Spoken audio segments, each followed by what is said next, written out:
OTB AM. With Gillette, put your best face forward with our new and improved razors. 7:30 Friday morning. You're very welcome along to OTB AM. Adrian and Owen with you. Owen, how are you getting on? Good, Adrian. We're going to pour over the fiery embers of that absolute belter last night. And to be fair, it wasn't a bad game. We do have a stacked show. We've loads of great guests coming up to talk about it. Gary Breen be with us in a bit. Alan Smith as well. I can't remember him being on with us before, so he may have been. But looking forward to getting into the bones of what's going on at Arsenal, particularly with him a bit later on. But yeah, we were obviously watching the game last night and knowing that it was going to form a big part of the chat this morning. One thought I've just had is that we were chatting not that long ago, just directly pre-Arsenal-Liverpool, about, possibly Arsenal could go out and create a bit of a shock here. It's not the worst run of form, and suddenly here we are. What's going on with them? Yeah, were we having that conversation? Where who said? No, sorry, I was saying that you were absolutely. You were not having it. I think we did a piece yesterday with Arseblog, and it kind of convinced me that things were going well for Arsenal. I think he's still right in that things are going in the right direction for Arsenal. It's just a question of how accelerated that needs to be for the money that they've spent in the summer to be worthwhile, and for the wages that they're paying the manager to be worthwhile. Because you look around at the top six at this point, you've got Jurgen Klopp, you've got Pep Guardiola, you've got Antonio Conte, you've got Thomas Tuchel, you've now got Rangnick, and you've got Mikel Arteta. I'm talking about the traditional big six here in inverted commas. And even then you can throw Moyes and Brendan Rodgers in there if you want to go, say, the new top 8 potentially.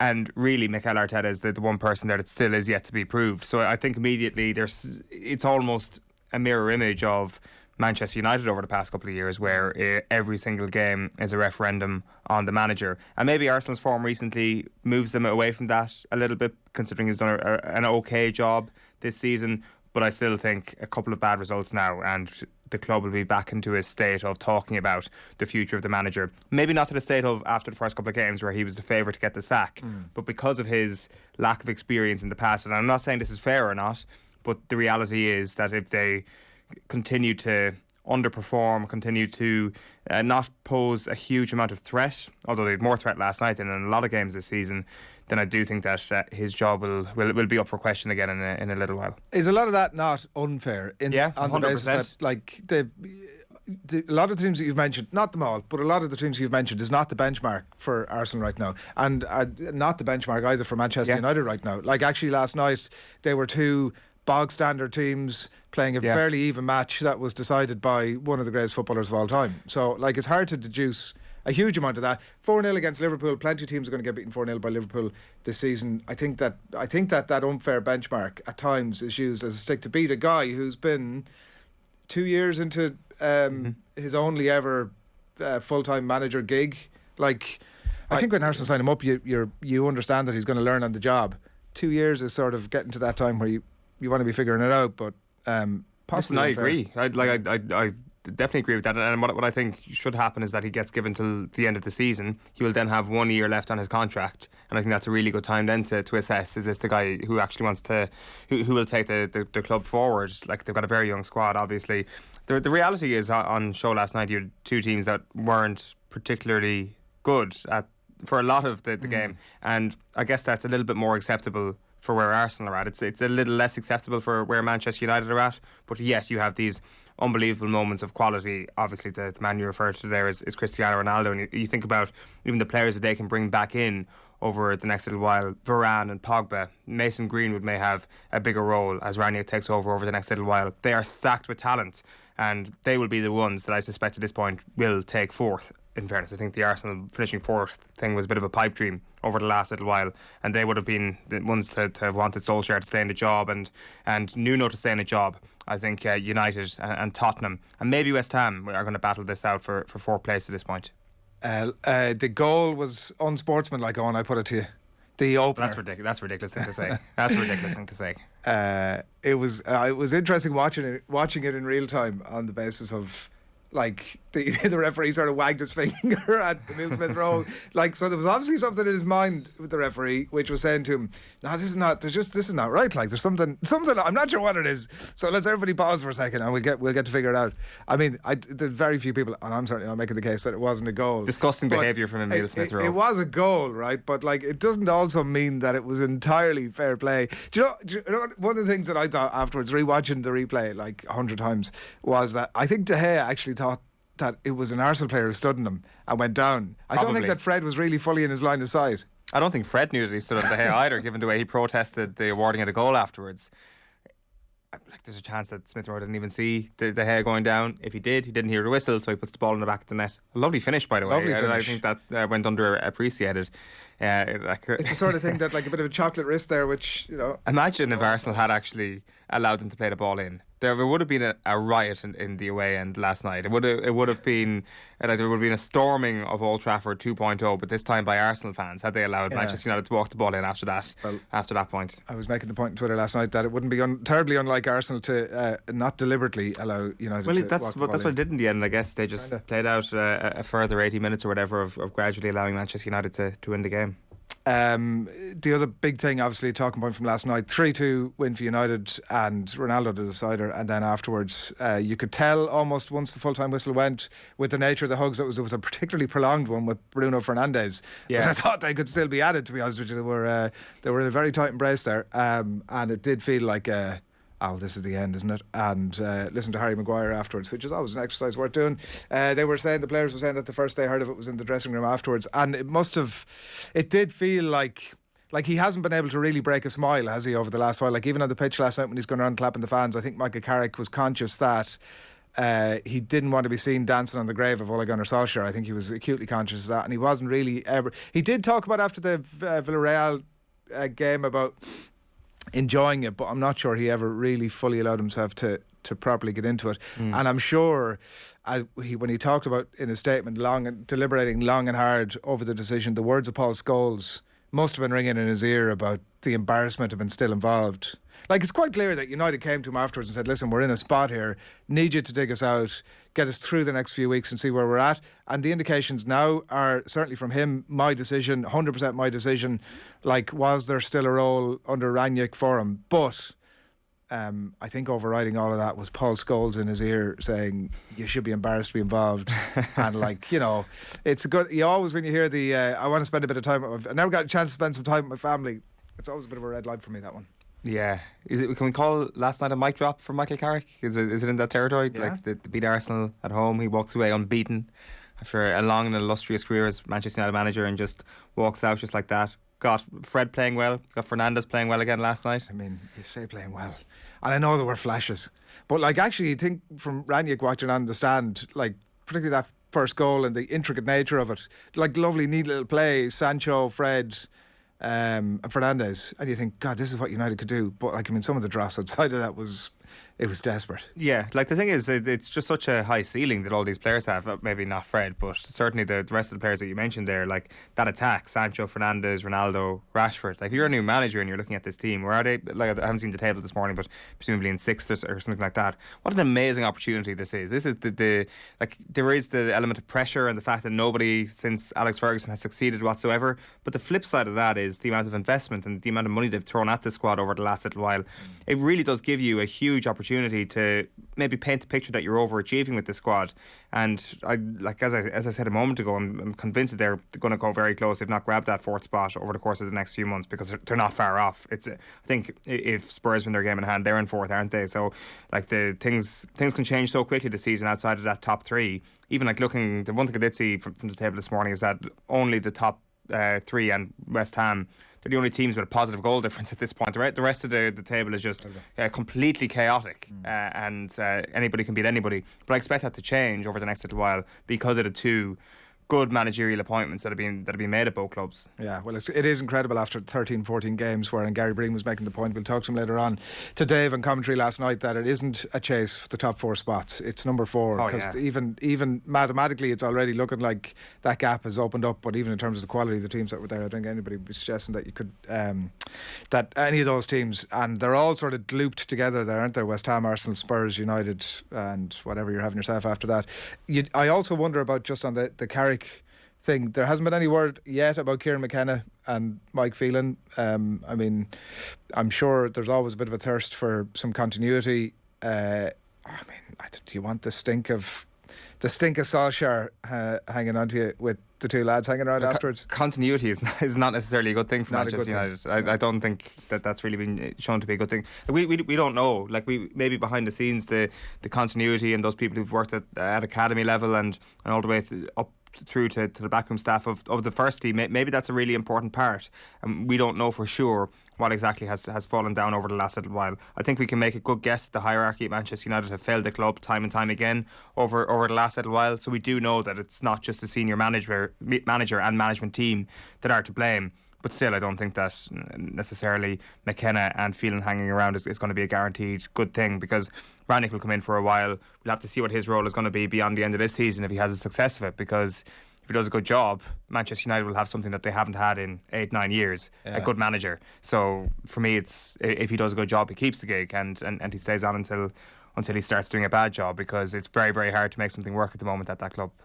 Well, Ranić watching on last night, so there's one side of it that's Carrick has done really well, like way beyond expectations over the last 3 games, and so in one sense that's kind of tough, because you're coming in on the basis of the interim guy having done really well, which on the face of it is proving to everybody that actually with this group they can do well and they can achieve. But actually when you scratch beneath that, like even looking at the game last night, they are pretty dire at times. Like, I know that John Giles was going through Carrick's performance against Chelsea, was it, at the weekend. I think when you scratch beneath the surface, like, you would be pretty excited if you're Ranić, because they've managed to get through those games, but there's still like a world of improvement there. Yeah, like it last night kind of felt like a Europa League game at times, and you had kind of Cristiano Ronaldo in the corner, like that meme, and he's like, they don't know that I'm a Champions League winner. And that kind of is what I felt last night. Now, in fairness, there were like great moments that don't necessarily come down to quality, like the Tellez Martinelli matchup was pretty good in the first half, and there was that one moment when Alex Tellez looked like he'd be right at home at centre half back in the Tipperary hurling team, and he gave a big fist pump for making a good tackle and the ball went out. I was like, that man, that's a hurling man right there, Alex Tellez. And there were a couple of moments like that, but it felt Europa League at times. The thing is, though, Manchester United have a lot of Champions League players and are going to be playing in the knockout stage of the Champions League, deservedly so, this season, so they'll come back up to their level, and as I say, I think Tottenham probably will do too. Yeah, you do think they'll get better. It strikes me that watching, I was thinking about it last night, that watching United is a bit like when you're playing golf and a lot of it is bad, and then you hit 2 shots that are really good and it makes you come back the next day. So you have 16, 17 holes of absolute dross, and then a couple of shots that make you think, God, actually I could be pretty good here. Yeah, you feel like Tiger after finally getting that. Tiger shots. You finally get that 7-iron off the ground. I'm telling you, wow, like when you go off course airborne and you split the trees with your approach shot, you'd like land dead centre of the green. I meant to do that. I can do this. Yeah. I'm really good here. Yeah, that was Fred last night. Fred was like, I meant to do this. One of the other things we wanted to mention off the top was an exclusive in the, if I can find it here, the Irish Daily Star this morning from Paul Lennon, which the headline of which is Pep's Night Vision. Pep Guardiola is monitoring Jason Knight's impressive progress as speculation grows that the Ireland star is set for a January move. So I don't think it's under any sort of doubt at all that he will most likely, you would expect, leave Derby for a multitude of different reasons. He's going to earn a big fee for the club and they need it, number one. But I'm a bit surprised to see Manchester City being linked there this morning. That would feel like a huge step up for like a player with a really you couldn't say enough good things about him, and obviously he's been out for a little bit, but whether that will be the right move for either Manchester City or for Jason Knight, I'm not really convinced. Well, Jason Knight wouldn't be wearing the Manchester City colours for the second half of the season, he'd suspect, or for next season. He'd be farmed out immediately, and they'd obviously see something in him long term. These stories pop up all the time, and quite often they don't come to anything. But to one link that maybe we have from an Irish perspective, I mean, to that club at the moment is obviously Gavin Bazunu and how well his loans have gone for him. Obviously, a bit younger than Jason Knight, and as a goalkeeper, that youth probably counts double as well. And like what he's done has been phenomenal. But we don't know for sure how Manchester City are viewing Bazunu. We presume that they've been impressed with him and that he might get a crack at some point in the first team squad over the next couple of seasons. For Knight to break through as a midfielder for a club that he's not already signed up to would be a massive step up. But it's interesting to see that like the interest has been piqued from a top club, because I think the level right now, from certainly just what the chats we had in the show, is upper echelons of the championship, or maybe at a push the very bottom, like the very bottom few teams in the Premier League potentially for Jason Knight. And some of that would be a bit of a disaster, right? Like, 'cause some of the teams he's been linked with, the likes of Burnley and Newcastle, like absolute backwaters, and they are like, look, they are. I know, I get the Newcastle point, right? But like, you know, a good chance they go down. And what's the point of him being at a club who are headed straight back down again? What are you laughing at? It's like, I mean, such disrespect to Burnley and Newcastle. You can't. I mean, outside of just after landing the biggest lottery jackpot of all time, you'd have to accept. I was listening to Gabby Agbanlahor on TalkSport during the week, making much the same point about Newcastle, that footballers don't want to go there. The point he was making was you could be on 40 grand a week at Newcastle, but you would take 30 grand a week to play for Brighton. Do you know what I mean? Yeah, no, I see the point that he's making. Go backwater on is where I'm going with that. Yeah, but look, stay on the south coast, or get down to the south coast. It's the old cinema thing. That was it. Scott Parker or one of those that used to talk about. You want to be in London because you get free cinema tickets when you're playing for Fulham. Right. Okay. Yeah, but anyway, look, the point being that I think that his next move, we always sort of reference Robbie Brady in these conversations and the sort of meandering path that he had, and maybe was it always the right decision. I think the next move for him is really important, and it feels like you don't think he's a mid-table Premier League player, but the likes of a Aston Villa, or even a Brighton, or some of those teams that he's actually going to get first team football at.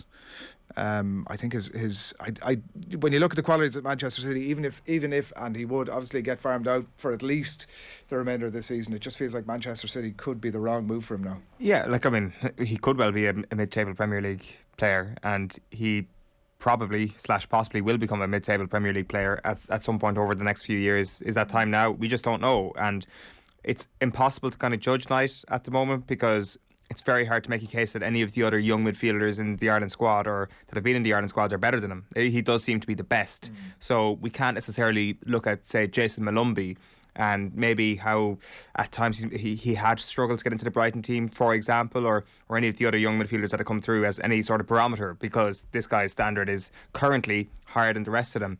Obviously there'll be younger midfielders that come through over the next little while that may be better than Knight, but he seems to be the cream of the crop. And as you say, you have to go back to Robbie Brady almost to try and find some sort of barometer. So we just don't know what his level is at when he gets up to that. But I think that the general wisdom at the moment is that the next step will be top of the Championship / bottom of the Premier League, and if that comes via a Manchester City loan, then all well and good. But I do think that if Manchester City sign him, it could almost be a better thing for him than one of the mid-table Premier League sides signing him, because he might actually get game time as a loanee, whereas if one of the mid-table Premier League sides sign him, he could spend the majority of the season on the bench. Yeah. We'll see how that progresses. Clifford Brown on YouTube, good morning to you. It's suited to keep Carrick for the last 3 games. No lose situation for him. Now Ranić comes in and had a very soft run of games. Should be picking up maximum points. Champions League last 16 qualification. Fairly confident in terms of United's outlook there. Clifford Brown and Gary Egan, good morning to you. Wondering if Carrick walked before he was pushed. I'm wondering, indeed, that conversation we're having, will more staff go? Well, we'll see. We'll monitor that over the next while. You kind of felt if they were going, that would have been part of the statement last night. But alas, not to be just for now. You are watching OTB AM. It's coming up on 10 to 8 on this Friday morning. We're brought to you by Gillette. Good mornings start with Gillette. Put your best face forward with their new and improved razors. Here's a bit of a flavour for you. What's coming up between now and 10 a.m. this morning. Lots more Premier League reaction in the company of Gary Breen.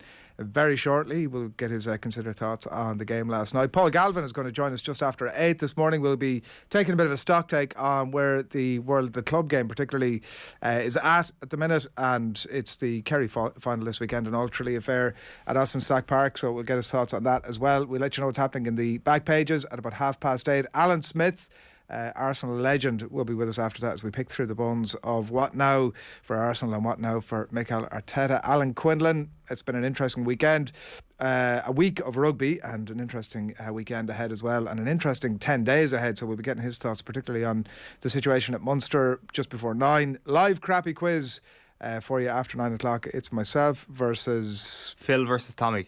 Phil versus Tommy. Brains trust. It's already in the bag for Phil Egan, so there's a spoiler alert on that, but I'm sure it'll be hugely entertaining. And then John Giles coming your way after that as well. So that is what's happening across the show for you this morning. We're going to catch up with Gary Breen in just a little bit to let you know what's going on in that. Keep your comments coming into us, by the way, if you have more thoughts on the football last night. What a desperate... is it actually a desperate situation for Arsenal or not? And I know that one of the things, Owen, that's constantly mentioned, we touched on Mikel Arteta a little bit earlier, but that point about him sort of overthinking games, like that he's nearly got too many ideas. It's like it feels like a bit of a shitty sort of a thing to beat him with. Like, here's a guy with too many ideas. Now, at some point or another, you got. We mentioned he's 2 years in the gig. You got to start putting a bit of shape on that. But I don't know. I think saying Mikel Arteta's got too many ideas is being incredibly generous to the man, isn't it? It's like, oh, wow, this guy is Spanish and has worked with Pep, therefore he's got loads of ideas and is automatically like you've got to judge a guy on his track record, and it's been fine. But it hasn't been better than that. And yes, he will get better, and these players will get better, and that's why I still believe that the trajectory is up. The question you just have to ask yourself is, can it be more vertical with somebody else in charge? And as I said at the top, I think that question will be re-asked in a little while, because I think that this thing isn't going to go amazingly well over the course of the rest of the season. And amazingly well would have been finishing fourth. I just think that Spurs and United are in better positions to do that.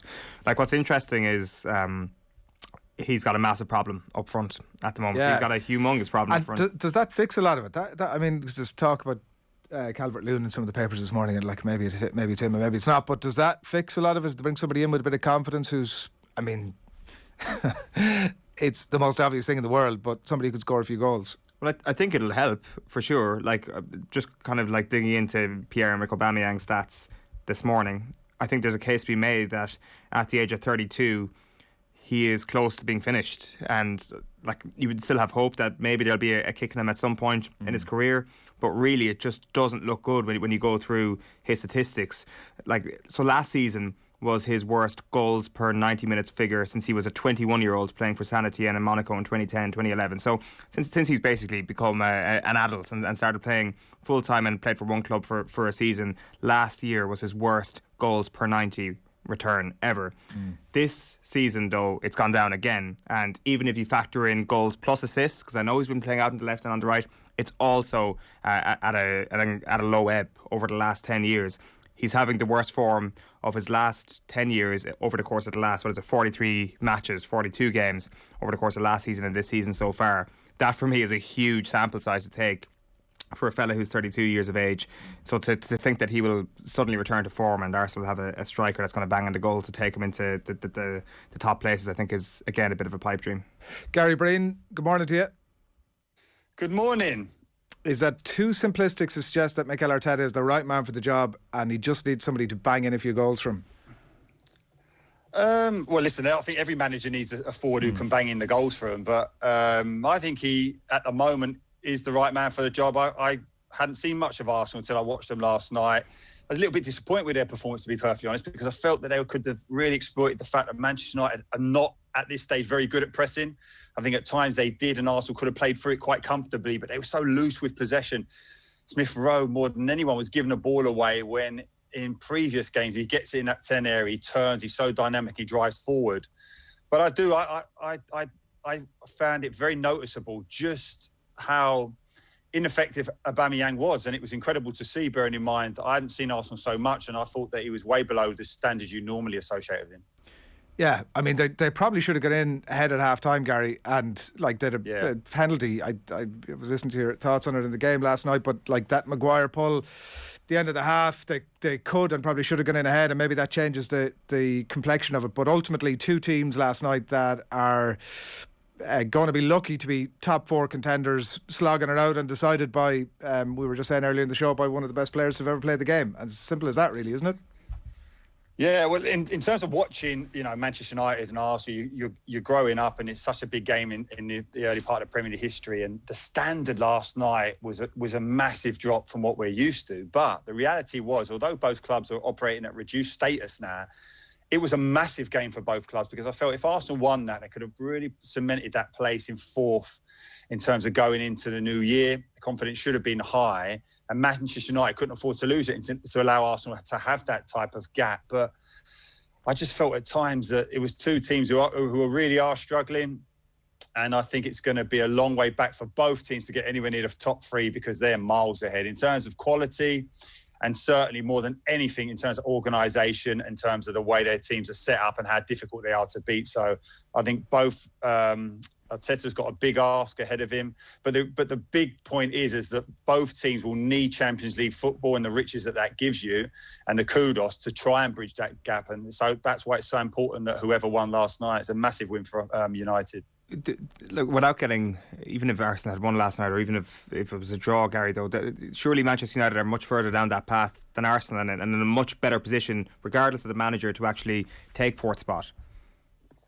Well, they are in terms of the investment, Owen. Yeah, they are. But in terms of the form, it's been horrific. You have to look past the amount of money that's been paid on these players and just look at their form. And I know, like, a lot of people say, well, listen, and I'd be one of them, say that squad should be doing so much better under a manager who organises them better than the previous one. So you'd expect them to start picking up points a lot easier than they had done. But if Arsenal had got that win, it would have been difficult for them to bridge that, because Arsenal seems to be at the moment, Owen, be able to win the games that before would have been a problem from, certainly away at Burnley. You think about the physicality of those front two centre forwards, and Arsenal comfortably dealt with that. That was an impressive win. They go to Leicester, win 2-0, and you think that's an impressive win as well. And I just felt that Arsenal would be able to win the games that you would expect them to as such. I know that they've been shown how far away they are by the drubbing against Liverpool, but Liverpool can do that to any team in world football, certainly any team in the Premier League. Obviously, Manchester City beat them comfortably. Again, they can do that. And Chelsea in that 2-0 win at the Emirates. So, but these three teams are miles ahead of Arsenal and miles ahead of Manchester United.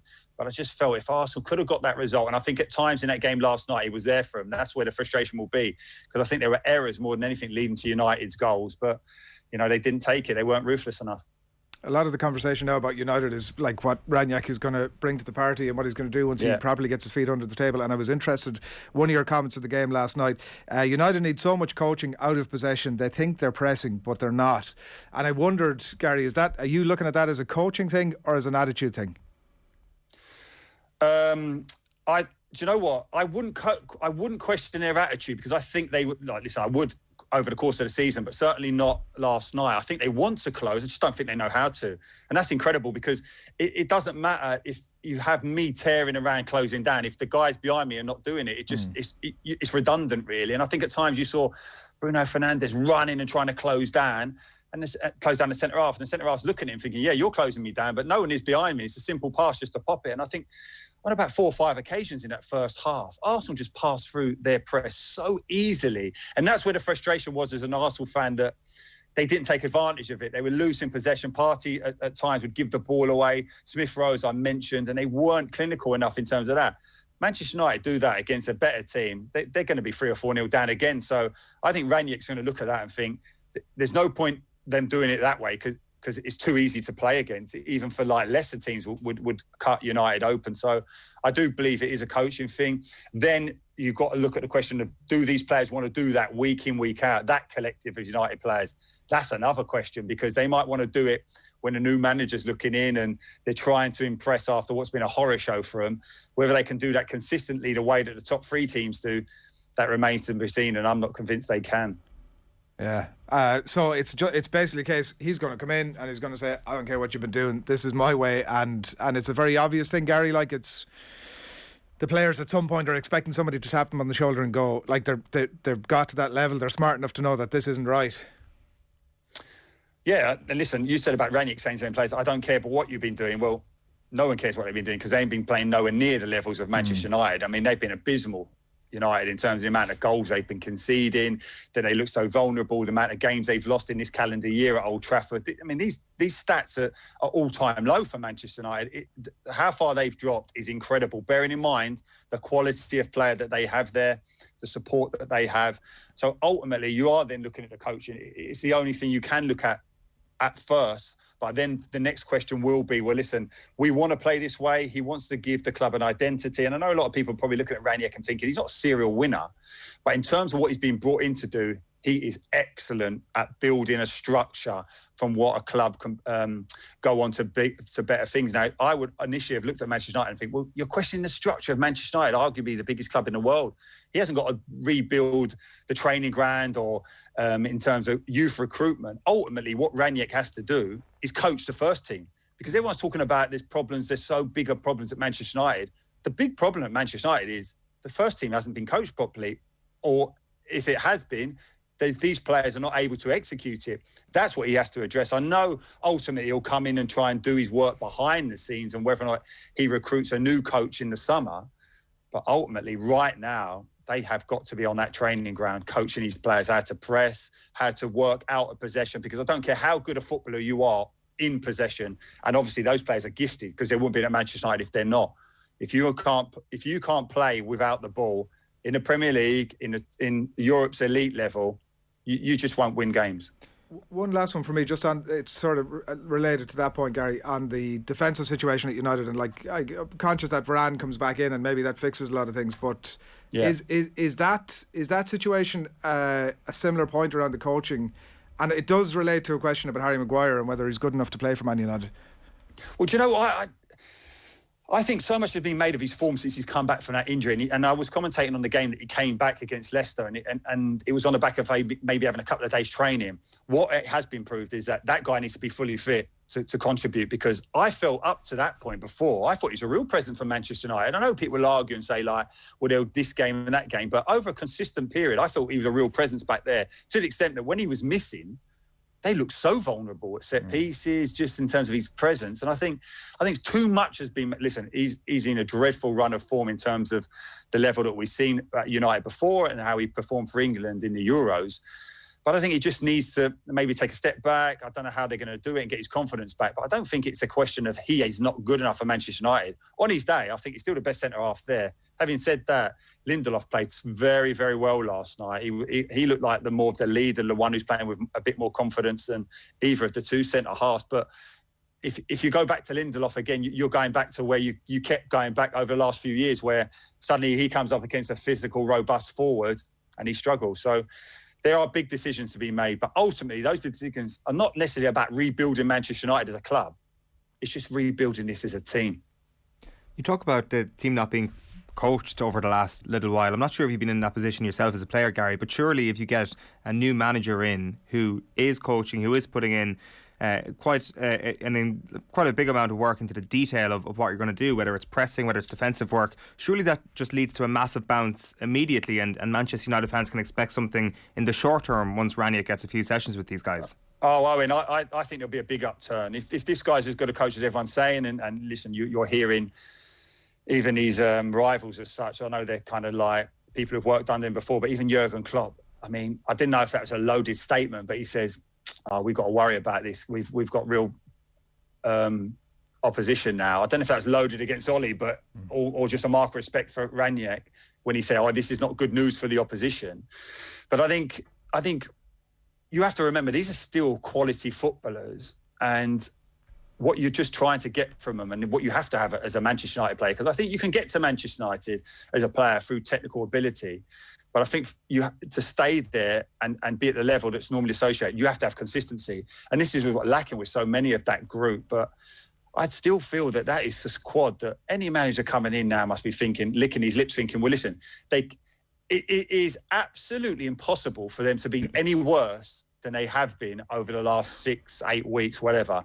So he must be looking and thinking, I can make a massive difference. And I believe he will. And I think the upturn will be quick. I genuinely believe that, because I think at times players probably, when things are going wrong, players are notorious and guilty for like, well, listen, I'm working hard. why are we losing? The coaching's not great. If he gets that coaching right and they start getting a couple of positive results, United will be a difficult team to play against. I was going to ask you that question actually. If you've been in that, further on Owen's question there, if you've been in dressing rooms before where you're ultimately sort of conscious that we could be doing a bit better here or things could be a bit better, and the dressing room gets very bought into emotion.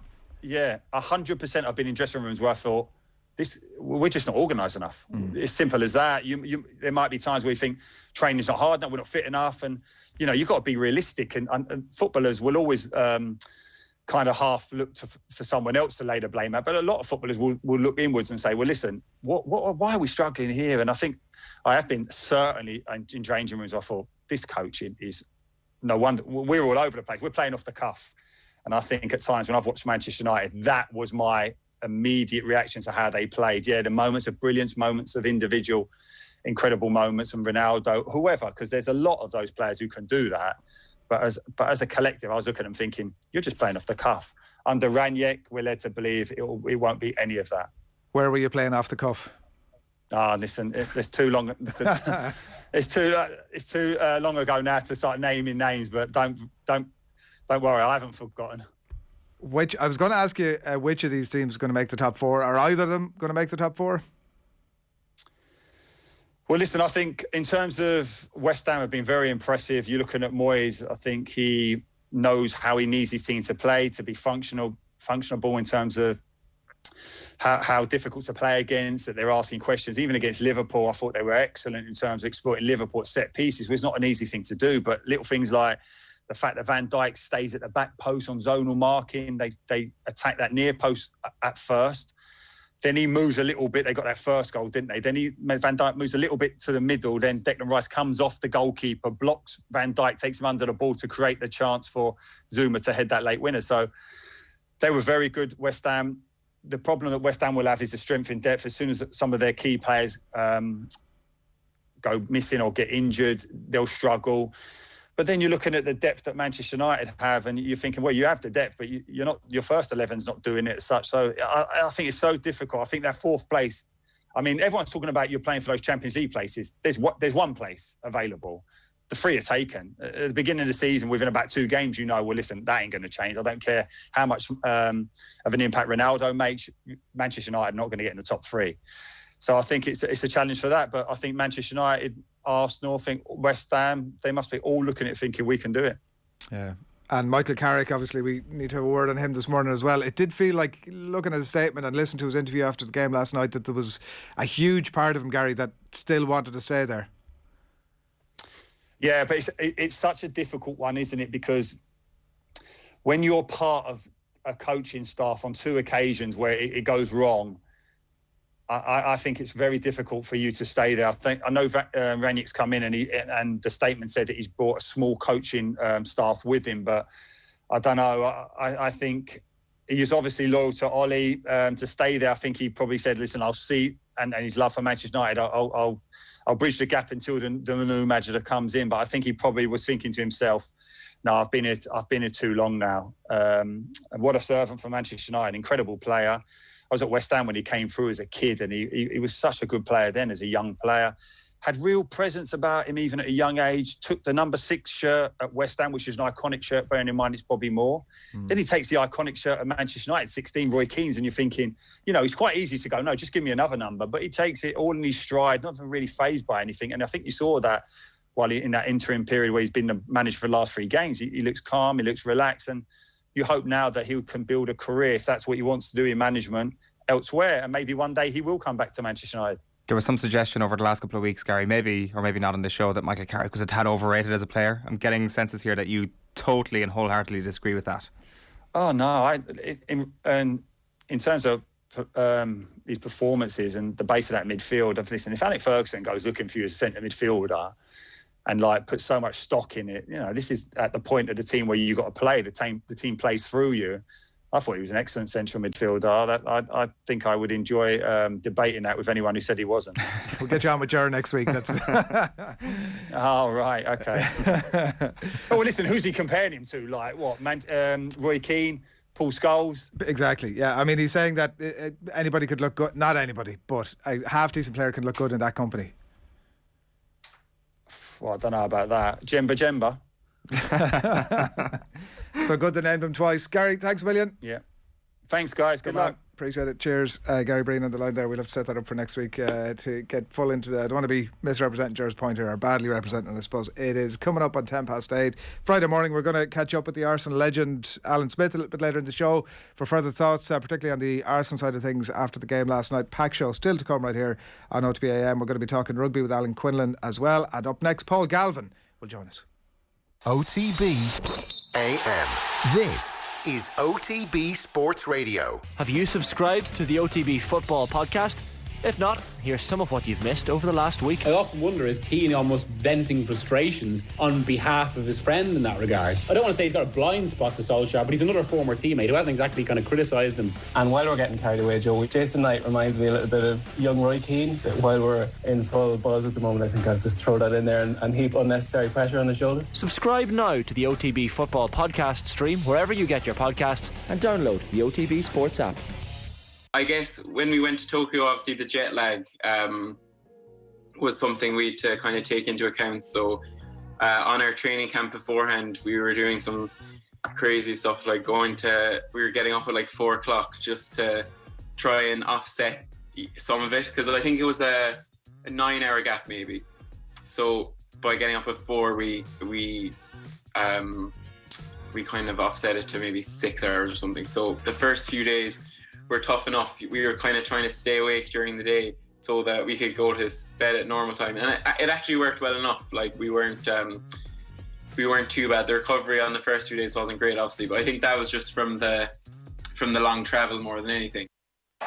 He's a Lion, he's a Grand Slam winner, he's Ireland's leading try scorer, and now you can hear him first, exclusively on the OTB Sports app. One of my abiding memories is having my cut opened up again as I got hit by the trophy in coppers on the dance floor. Join Brian O'Driscoll for the best insight and analysis this rugby season. We haven't had the usual kind of grenades from Gats, that's gone, so we're creating them ourselves. Get the jump on everyone else. Download the OTB Sports app and turn on notifications now. OTB AM. With Gillette, put your best face forward with our new and improved razors. Yeah, it is 8:10 or 11 minutes past 8 now on this Friday morning. In the outbreak there, you would have seen Olympic gold medalist Fintan McCarthy, and we've teamed up with Whoop, you'll have seen at this stage, to bring you the very latest episode of Crack the Code, and that one was obviously in relation to sleep, and they also cover topics like recovery and training insights, and a particularly brilliant episode on game day upcoming as well over the next couple of weeks, so stay tuned to that. It'll bring you all the way up to Christmas. Check out #UnlockYourself for much more on that, and also whoop.com for more details on all of that. So we do still have plenty to come. As I mentioned, we're going to catch up with Alan Smith a little bit later on. More thoughts on Arsenal United last night. Paul Galvin as well, and we're going to have a live crappy quiz coming your way in a little bit, where Phil and myself and Tommy will go head to head. I mean, it feels like a little bit like the Gary Breen conversation we've just been having. It's not really about conversation about who's going to win it, but who's going to finish in the Conference League positions. Probably it's straight from Champions to Conference League. I know Tommy doesn't want to be lumped into that company, but there we go.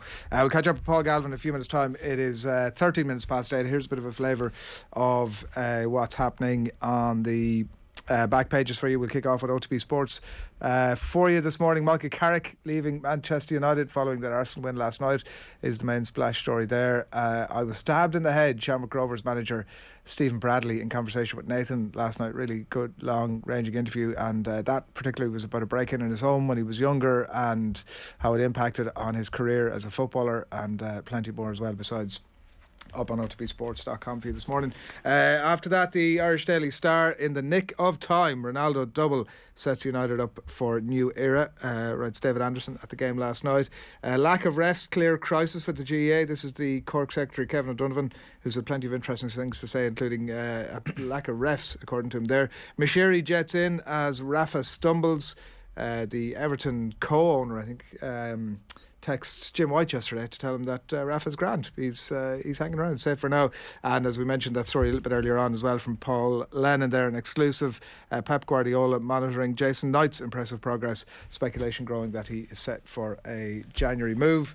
The Irish Independent, Ronaldo proves spot on. That was after his brilliantly taken penalty last night. Mayo board restructures its €7.9 million debt on McHale Park. Writes Cullen Keys here. They've agreed another loan repayment structure on the McHale Park debt. Munster's Euro player boost as AIL recruits are lined up. Rory O'Connor reporting here ahead of what's going to be a really interesting watch from the outside looking in as Munster head into that Wasp game in 8 or 9 days. They're permitted to register players from outside their European squad until Wednesday, which gives them a huge lift, and we'll talk to Alan Quinlan about that a bit later on. I mean, particularly you think about the technicalities of positions like the front row. I think as it stands they have one recognised Munster front row in the squad. I think that you can sort of have make weights elsewhere, academy players, AIL players, but the front row strikes me as so technically tough. I mean, I just don't know how they're going to get around that one. The Irish Daily Mail, freak show. Arsenal score a bizarre goal, but Ronaldo seals United win with 801st career strike as Carrick exits. That was United 3, Arsenal 2 last night.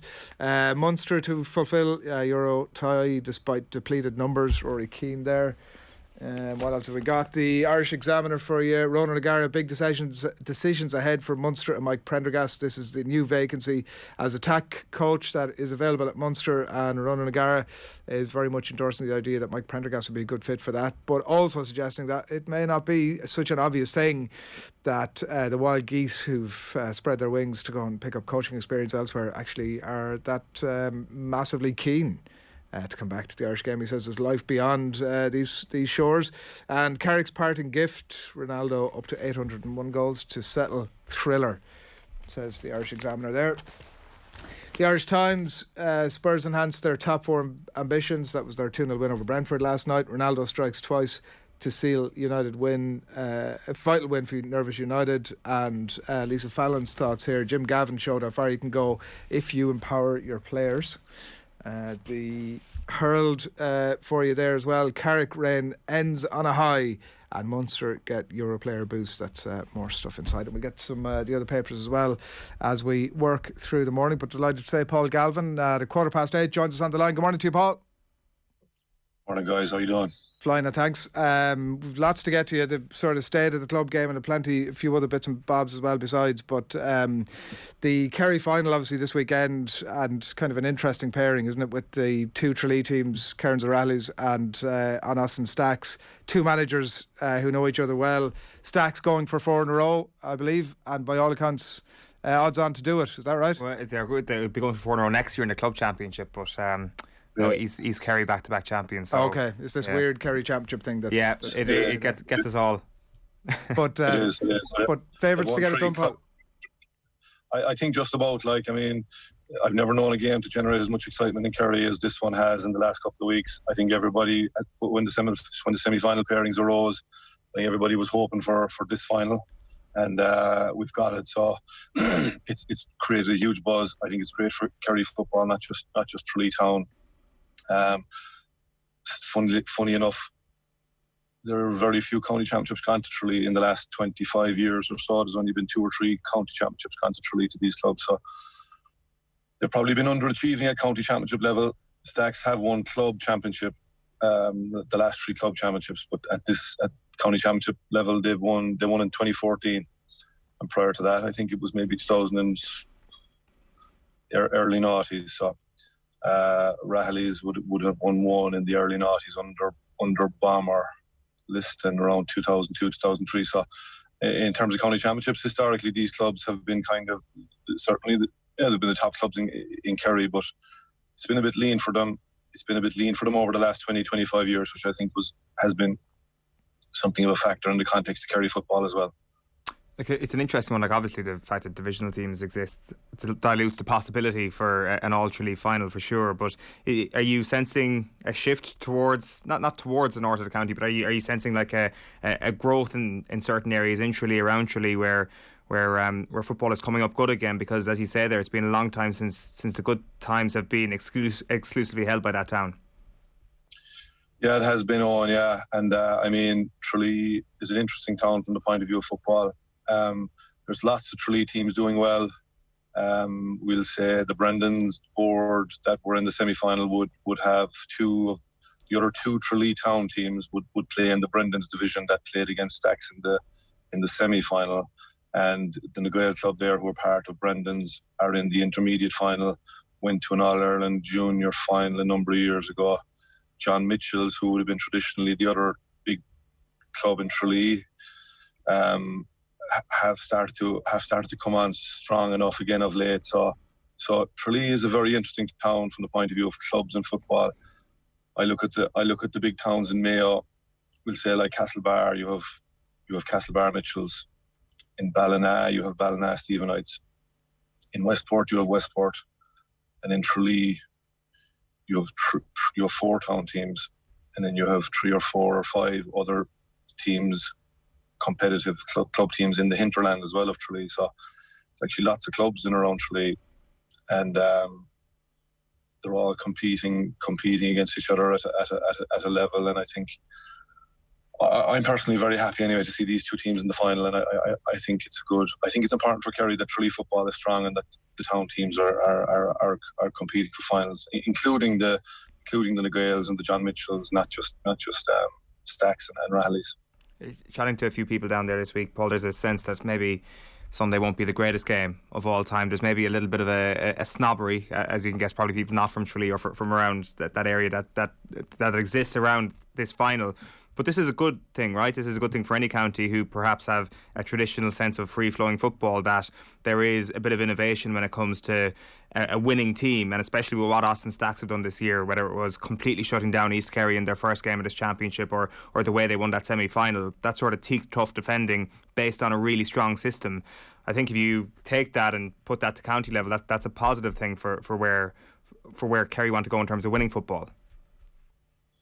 Yeah, it's certainly they certainly have a style of play anyway. They have a very we say deliberate style of play. Stacks have traditionally probably they're more they would be a kind of a flair team. You know what I mean? They've always produced outstanding natural footballers, and this year I've seen them 2 or 3 times this year now, and they were the team I've been looking out for a number of years really, but particularly this year. So I've seen a bit of them, and but their style of play, yeah, it's I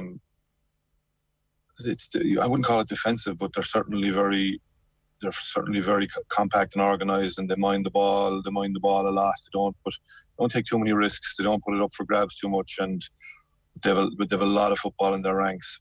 They have a lot of pace and power in their ranks, and you know they're coached to know what to do and when to do it. So they're a tough nut to crack at the moment, certainly defensively, and they've loads of ability.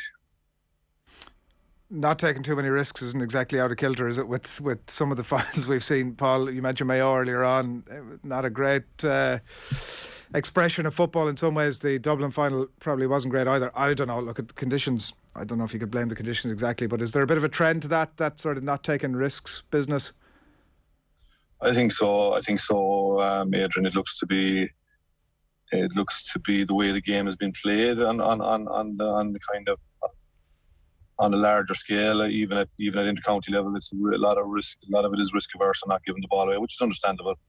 But I don't know. It's certainly not a great spectacle. You love to see teams trying things, taking chances with passes, being creative, and you know, playing a bit of heads up football. That's what I like to see. Anyway, but I think you know, teams want to win, and I think for the last 2 years anyway, it's been difficult for coaches and teams because I think contact time on the training ground has been obviously limited, and you know, I think teams are doing this. I think the style of play at the moment is very deliberate. Actually, I think teams have gone, right, well, our training time is down, our contact time is down. What can we get done in terms of systems and tactics and drills? We don't know. So let's make sure we're not doing anything silly. Let's make sure we keep the ball when we have it. Let's make sure that we're compact and defensively sound anyway, whatever chance we have. I think that's a large part of why the game is being played the way it is at the moment. It did seem, though, this year, Paul, that we saw a lot more kick passing and maybe a bit more direct football than we were used to for the previous 5 or 6 years. But do you think that that's actually part of the control as well, that the players are programmed to know when to kick, and it is almost robotic in when they do it? You mean as inter-county or club one? At inter-county, Paul. Yeah. I think at inter-county level you've seen probably a bit more. You do see probably a bit more of a kicking game, I suppose. Like Tyrone, I thought Tyrone used the ball really well, long and short. Like, you know, looking at them, they were very, very good with the ball, and again they were quite deliberate. But I always felt they were trying to create in everything they did. They were trying to create, no matter if it was kicking or playing through the hands. I always felt there was a purpose to Tyrone, and that they knew what they were trying to set up and what they were trying to achieve. So I really enjoyed watching Tyrone, actually. Look, I couldn't say on if there has been kind of a more of a move towards kicking football at inter-county level. I can't say that I've seen that. I can't say that I've seen massive signs of that, but I don't mind either way. If it's if the game has been played to with a purpose and with a kind of a you know what you're trying to do and what you're trying to set up. I think that'll be enjoyable regardless. One of the things that was definitely true from this year's championship was that the middle third became an absolute war zone, and it became the department that if you win that area, you will win the game. I mean, Tyrone being All-Ireland champions is testament to that, and even Mayo and the way to beat Dublin is as well. I presume as somebody who played in that department yourself, you're looking at that thinking, geez, I'd love to be out there, and this era of football may have even suited me better than the mid-2000s would have.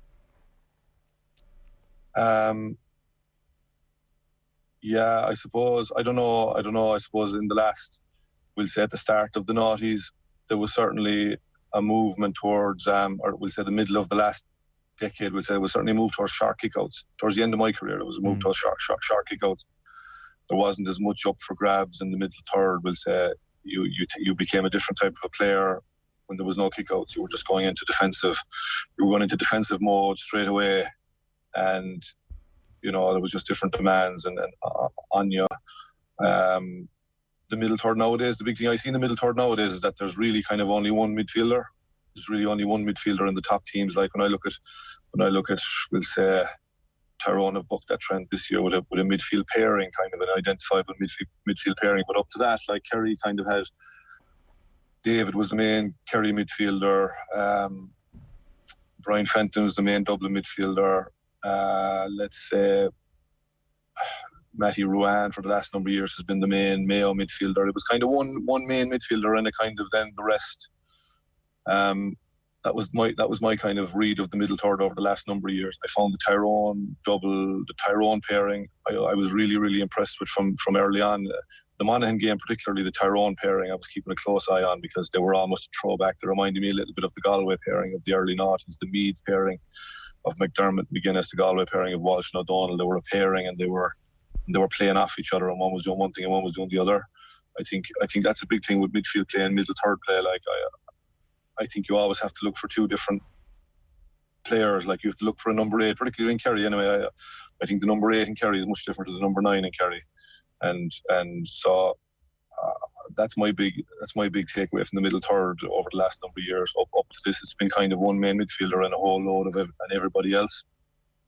Tyrone looked at that and maybe saw it as well, and have changed that trend with a midfield pairing that are just dovetailing nicely. I must say I like the both of them, and I thought from the Monaghan game on they were massive for Tyrone. Even the Donegal game in the Ulster final, I thought the both of them were massive. They do an awful lot for that team. They give that team the McGearys, the Milers, the Harts. The system I think is really built around those two. That's my big observation, I think, regarding middle third at the moment. That's really interesting. And like, how did you find that then when you were involved with Wexford, actually coaching that and coaching in the middle of that trend towards, I guess, one midfielder or maybe back towards the two midfielders? I'm not sure where it was from your perspective as a coach. Yeah, well, it was a key. Yeah, it was a key kind of spot for me, and I was looking for definite things out of each of them, and that's it's all relative. It's all kind of what you call it, specific to how you want to play. those two guys have a massive role for me. But one has to be one thing and one has to be the other. And you have to be able to kind of outline what those things are, coach and drill what those things are, communicate what those things are, and show why the opposite doesn't work. So I think I'm not sure how much thought goes into midfield play at the moment, to be honest with you, on midfield players and who picks them and why they're being picked and what they're doing when they're out there and what they're not doing when they're out there. Like, I don't know what thought goes into that anymore in the game, to be quite honest with you. I don't, from the looks of it, I don't think a whole lot goes in at times. It's clearly something you're thinking about. Are you constantly trying to keep on top of all these trends? Are you trying to stay on your toes? And I guess what I'm trying to ask you, are you trying to get it back in as a coach in some capacity over the next little while? I'm not. I mean, it depends. It depends on. I'm not really in a position to at the moment. I'm not really in a position to engage. I'd like to, but I haven't been able to engage with people and engage with the game, unfortunately, for the last while with business. I started a new business in sportswear. That has been very, very time consuming, and obviously I've been in business with Dunn Stores for 8 years now, and the last 2 years have been difficult from that point of view, just to make sure that you still had a business at the end of whenever this pandemic ends. Like, retail has been hit really hard. So my Dunn's partnership was top of mind for me. I've become really conscious of clubs and club provisions, my own club Fnuig, and so I started a sportswear company actually to try and serve clubs with. It's really a design agency for clubs actually, so that I can go and understand them, understand where they come from, who they are, what's important to them, and design kind of meaningful playing gear and training gear for them. So that has been occupying me for the last 2 years or so as well. This Keohan Athletic Club business. So it's been my family are a priority as well. Of course, we had a new baby as well not long ago. So all those things have been kind of priorities. I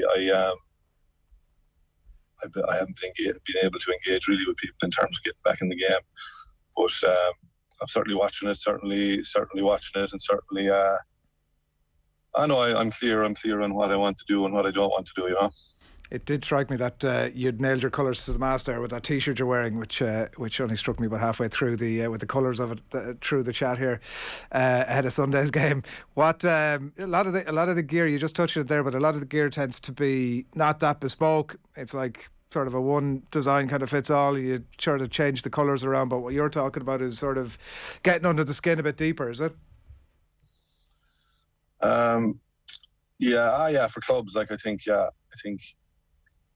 clubs anymore. I think I just try to apply my Dunn's business model to the Gaelic games market in terms of design and storytelling, and I think clubs and counties, but clubs particularly, have there's a lot of history and meaning and storytelling and community and local knowledge basically that might go amiss until you go talking to them and you find out about them, and you can design, print. This particular piece actually is based on a Tralee roundabout, the Joe Keohan roundabout next to Austin Stack Park. The Austin Stack Park where the game is played on Sunday is just it's kind of an iconic place for me. I grew up passing Austin Stack Park almost daily as a young fella, and that whole area of Austin Stack Park sits on John Joe Sheehy Road. Joe Keohan roundabout is up the road. Roger Casey train station is right next door. Ballymullen Barracks is right next door. Tralee is a really historic town, and I've just started to look under the hood of towns, clubs around the country really, and there's actually an amount of storytelling linked to clubs and the GA in general in terms of historic storytelling. And you know, the guys will play in Austin Stack Park on Sunday. Austin Stack himself has probably we've lost consciousness of who Austin Stack was, why the club Austin Stacks is called Austin Stacks, why Austin Stack Park is called Austin Stack Park, why Kearns O'Rahilly's is called Kearns O'Rahilly's, why John Mitchell's is called John Mitchell. So that's the kind of stuff I look at, and I look a little more I look a little deeper at these names that you find on county grounds and on club grounds and on street signs and roundabouts, and that's what I based this Keohane design and storytelling business on, and that's where I think clubs can be served maybe a little bit more. You know, like you take Austin Stack himself was a massive figure, not just in football. He was on the first Kerry football team to win in All Ireland. He possibly was captain. He was president of Kerry GAA. He was then also very prominent in actually setting up the court system in Ireland. So, like, in terms of the legal system in Ireland, Austin Stack had a massive part to play in the formation of the court system. So, like, yeah, these types of things I like to look at, and I like to do it for clubs, and that's what we're doing. That's what I'm doing with Keohane Athletic Club, and I think there's a place for it. I think there's a place for that kind of meaning and storytelling and design-led provision of gear for clubs. That's all. Yeah. But the game is the game, and I'm definitely watching the game closely. Yeah, no, it's nice stuff, all right, and I'm sure there's plenty of clubs around the country that are paying attention to that chat as well. We can't let you away without asking you about, we've spent so much of the morning talking about United last night. Where do you sit after that game last night? Are you excited about developments now or apprehensive? Well, I tell you, I didn't see the game at all, Adrian, because I got rid of my subscription there a long time ago, because I found Sky in general, I found a little bit unpalatable. Sky Sports News and all this stuff they go on, but I switched off from. Well, it actually wasn't on Sky last night, but it did follow the path you might expect, Paul, in that it wasn't a game of great quality, and ultimately two fairly average teams decided by one of the greatest players to have ever played the game. Oh yeah, good, that's good. At least we won anyway. I don't follow United on social anymore. I don't really follow United. I follow some of the players, but I've lost a bit of I can't identify with United at the moment. I just don't recognise what I'm seeing on the field compared to and not just what I saw in the glory years, but what I saw before the glory years, when United were still full of it. They were still full of it. They were still full of effort, and there was just an edge about them, and they tried their backs off, and they didn't win leagues and that, but they were a team you could identify with, and there was just something real about them. I just can't identify with what I see and what I hear from United at the moment on the pitch. And I have seen games. I do see games. I've seen the Champions League games and that, but I'd watch a bit on my phone. I don't know. I can't identify with the performances on the pitch, and I certainly can't identify with the social performances, which is what seems to be rewarded at the club these days. Like, it seems to be used to be more of a social club at the minute in terms of what's important there. So I don't know what to say.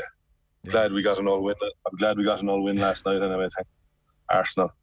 Yeah. If you're not beating Arsenal, you're not up to much. The social media thing does seem to be a thing. All right, Paul, listen, lots in that I'm sure we'll come back to again down the track. Thanks, Billy, for joining us. Thanks, guys. Thanks, take care. Paul Galvin on the line there, and it is 8:37. It's Friday morning. We have lots of rugby chat to come. Alan Quinlan's going to join us. We're going to there's lots to talk about Munster and plenty more besides as well. If you have any thoughts or comments on any of that, do keep them coming into us, and we're with you until 10 this morning. We have a live crappy quiz coming your way as well before the day is out, which will be to everybody's delight. I have no doubt about that. And also John Giles coming away before 10 this morning as well. So it's coming up on 20 to 9. A very good morning to you, wherever it is that you are at. Delighted to have you with us. You're watching OTB AM. We're brought to you by Gillette. Good mornings. Start with Gillette. Put your best face forward with their new and improved razors. Now, the Shamrock Rovers manager, Stephen Bradley, joined Nathan in the studio last night for the football show. It was a brilliant chat. He spoke about in depth about the Rovers template and why it didn't work out for him at Arsenal. A certain traumatic incident as well that played a big role in that. I said when I had the accident, I was out of football for a long time. So what was the accident? I got stabbed in the head at the time, which put me out for a long time. Wow. So yeah. In London? Yeah. So. What age were you? I would have been 18 at the time. Yeah. Just a random attack on a night out? No, my house got burgled at the time, so I would have got stabbed and broke a few ribs and stuff like that. So I wasn't allowed to play contact for a long time, contact sports. So that gave me a lot of time to really reflect and look at where I was really, So that's a difficult call home. Yeah. Look, I always think of what my mum would have felt at the time. She was in Dublin. Yeah. Our son's away. Thankfully, herself and my wife was able to come over very, very quickly. But I always wonder what went through her head at the time. Yeah. Worry, obviously. That's obviously the type of life event that can change you. Like, so shook after an event like that. Were you? Did it take a long time to get over it and feel yourself again? Yeah, it did. But again, it definitely helped me and shaped me and made me really focus on what I wanted to do and where I wanted to go in football and in life. So although you wouldn't wish it on anyone, obviously, it definitely helped me refocus and understand what had happened and where I want to go. Stephen Bradley in studio here with Nathan last night, and a fairly wide-ranging conversation there. Interesting stuff, as you could hear. You can get the full chat on the OTB Football podcast feed. You can get all of our football podcasts from the week up there now. Best place to get all of that is the OTB Sports app. Head along to the App Store, Play Store, whatever it is you're having yourself, and download the OTB Sports app. Turn on notifications as well, because it's the best place to pick us up. We'll wrap up what we have across the rest of the back pages. The Telegraph for you. It says Ronaldo runs United show. Reds hit back after the injury controversy. ATP under fire for refusing to boycott China. This is obviously the continuing fallout from a story that we touched on over the last couple of weeks. Hamilton demands change to Saudi laws, it says down here.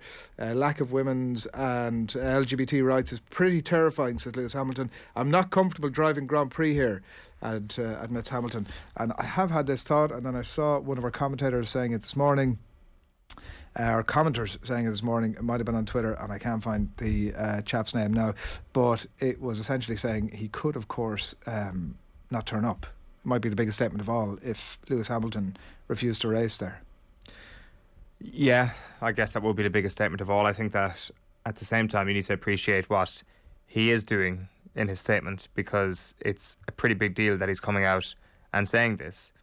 Like, the whole point of there being a Grand Prix in Saudi Arabia is for the sake of sports washing. Sports washing doesn't work if you've got the biggest participant in said sport coming out and saying this country is not a good place and that they've got a lot of things that they need to fix. I think that immediately damages your ability to sports wash effectively. So I think what he is doing is hugely positive. I think he is making a huge statement with his words. Of course he could go further, but I think that I think he should be commended for what he's saying, as opposed to questioning could he do more. He maintains that it's not up to him, that it's Formula One's decision to come here, that he is just a pawn in all of this, and that if he was running Formula One, he wouldn't be going anywhere near Saudi Arabia, is the tone that I'm getting from what he's saying.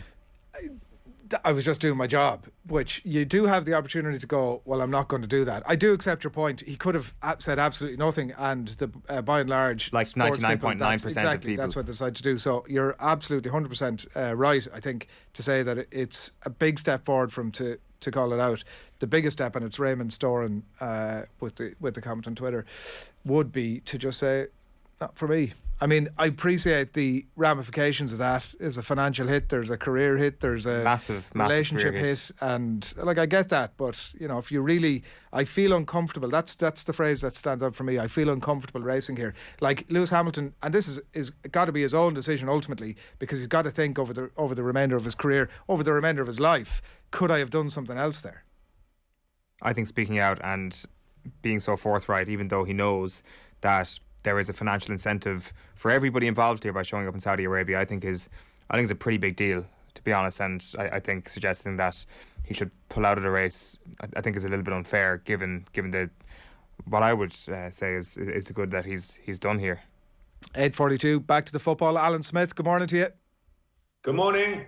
Arsenal legend Alan Smith, delighted you could join us on the line this morning. We're trying to make sense of exactly where it is Arsenal are at today. 3-2 defeat to Manchester United last night. Two mostly fairly average teams slogging it out, and a couple of goals from one of the greatest footballers of all time decides it. And after all of that, where exactly are Arsenal at, Alan? Arsenal are on that ladder trying to clamber back up to where they once were. And, you know, sometimes I think they'll slip down a rung like they did last night. And, you know, they slipped down a couple against Liverpool. But, yeah, I mean, it was disappointing because I thought it was a match they could have got something from. Played some really nice football at times. But, again, their inexperience perhaps coming back to cost them. You know, Martin Odegaard decided to jump in when he shouldn't have, to give away that penalty. But, you know, there's enough there still. to think that Arteta continues to take him in the right direction, I think. Yeah, I do think that we spend too much time talking about the rights and wrongs of a manager, and there's no better two teams than we've done that over the last 6 months or more. But since you brought it up, he's a couple of years in the job, and the biggest criticism is maybe that he's not settled on his plans. He's maybe got too many ideas. He's not exactly sure what he's doing in some ways. But I mean, I think you can include last night's game in the round. You have to take Liverpool out of it maybe in some ways, because it's not necessarily a fair benchmark of that Arsenal team. But other than that, a lot of really good signs that they're going in the right direction. Yeah, I mean, I can see a structure there now. It was difficult a year back, but he's able to pick a more consistent team now, a more consistent back five, which is helping him. There are still, some problems within that side. Midfield doesn't look right. Thomas Partey's not playing particularly well at the moment, and that's hindering the team, I think. And of course, there's the centre-forward question. Aubameyang, what is he now, 32? He's on the downward slope. He's not producing and performing the way that he once was. Lacazette's going to leave the club. So that's going to be a big challenge for Arsenal, finding a centre-forward that can lead the line and take the team forward. But the way that they play, you can see that they all know their individual jobs, that they are nice and compact now. They make it more difficult for opponents. The pressing is really good. But he still needs to bring in more quality to that team. But as I said earlier, it's a young side that will get better. And if the recruitment continues to be as successful as it seems to have been in the summer with Tomiyasu and Tavares, Lokonga has been good. These are players that not many people were chasing, but they look like becoming good Premier League players. I mean, if you can get a centre-forward in that kind of style as well, he's done well. That centre-forward conversation is becoming a big problem, Alan, because as you say, he's on the downward slope now. Aubameyang, statistically, we were talking about this earlier on in the show, he's gone off a cliff statistically. It's been bad numbers from him ever since 2 seasons ago. So what do you do in the short term? Is there a chance that Aubameyang actually gets dropped for the Everton game? Well, it's possible, but there isn't an immediate replacement. I mean, Arteta could go with a false nine, which a lot of the top coaches like to do, but I don't know what he'll try. That those that are just on the fringes, the likes of Eddie and Nketiah. I mean, Martinelli's re-emergence has been encouraging because he had an injury and he fell away. His confidence seemed to take a dip, but now he's getting that kind of competitive edge back and that fitness back, and he can be a handful. I don't think he's going to be the answer through the middle, but short term, maybe he can do a job. But yeah, I mean, everybody at Arsenal, the recruitment department, they'll all be searching out there for somebody they can bring in as a longer term replacement through the middle. Given he's only 20 years of age, how much work would need to be done with someone like Gabriel Martinelli to transform him into a central playing player? Because it seems that on the flanks they're okay at the moment, and yes, this may be a very short term view, but if he managed to work as a number 9, that could be a real winner for Mikel Arteta. Yeah, it could. And I always think that if you've got a nice structure that everybody understands, it's a bit easier for somebody like Martinelli to move inside and do a job. We've seen it at Manchester City, Bernardo Silva, Sterling, Foden, they've all played through the middle because everybody is 100% sure of how that system works. And Arteta's trying to move towards that. A long way to go to reaching Pep standards. But it might be a possibility. And there's no doubt he's a talent. Somebody that has got the pace, he's got the appetite, and it might be something, as I say, in the short term that he could do.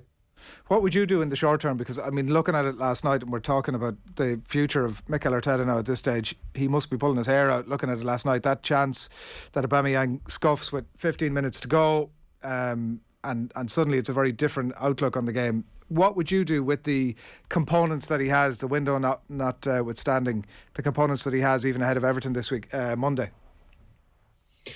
I mean, I'd be inclined to stick with Aubameyang.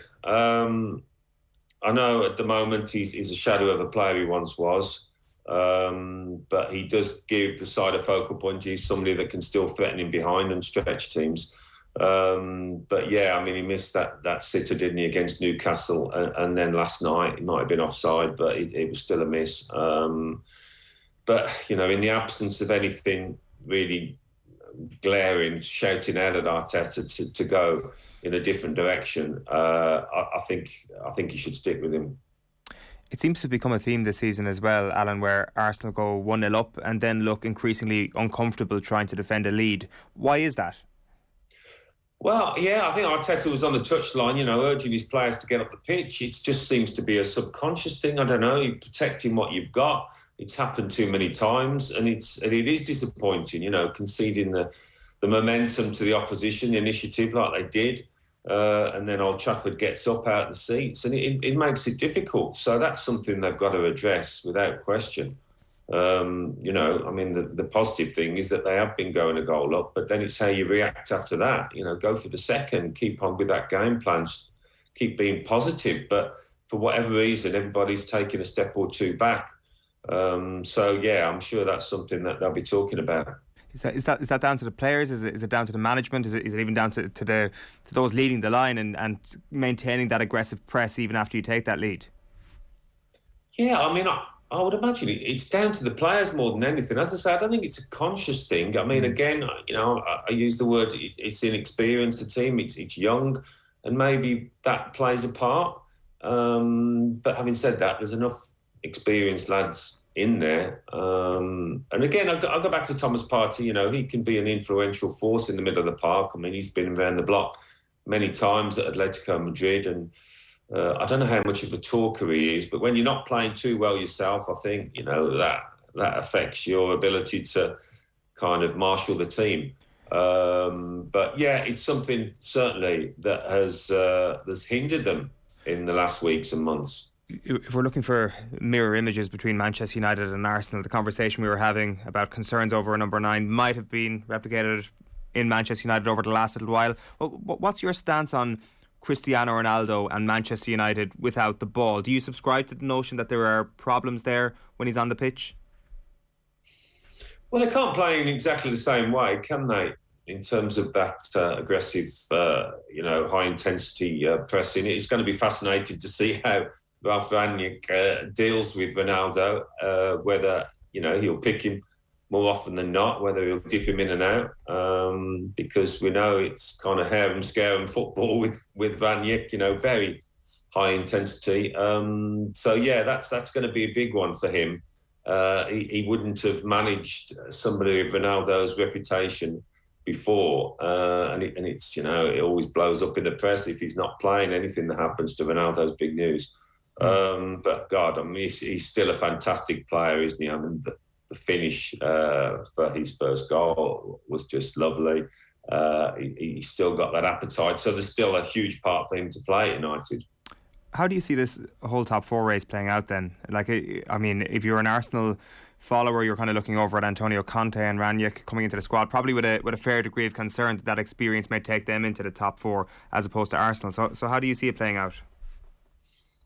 Yeah, I mean, if Arsenal were to finish in the top 4, that would be a heck of an achievement, above and beyond their standing at the moment, their abilities, I think. Remains to be seen what Antonio Conte can do with that Tottenham squad, which certainly needs more quality being brought into it. I think he's got so many challenges there, not least the defence. But we know he's going to be challenging at the top. It's difficult to split. Certainly Chelsea and Manchester City and Liverpool as well.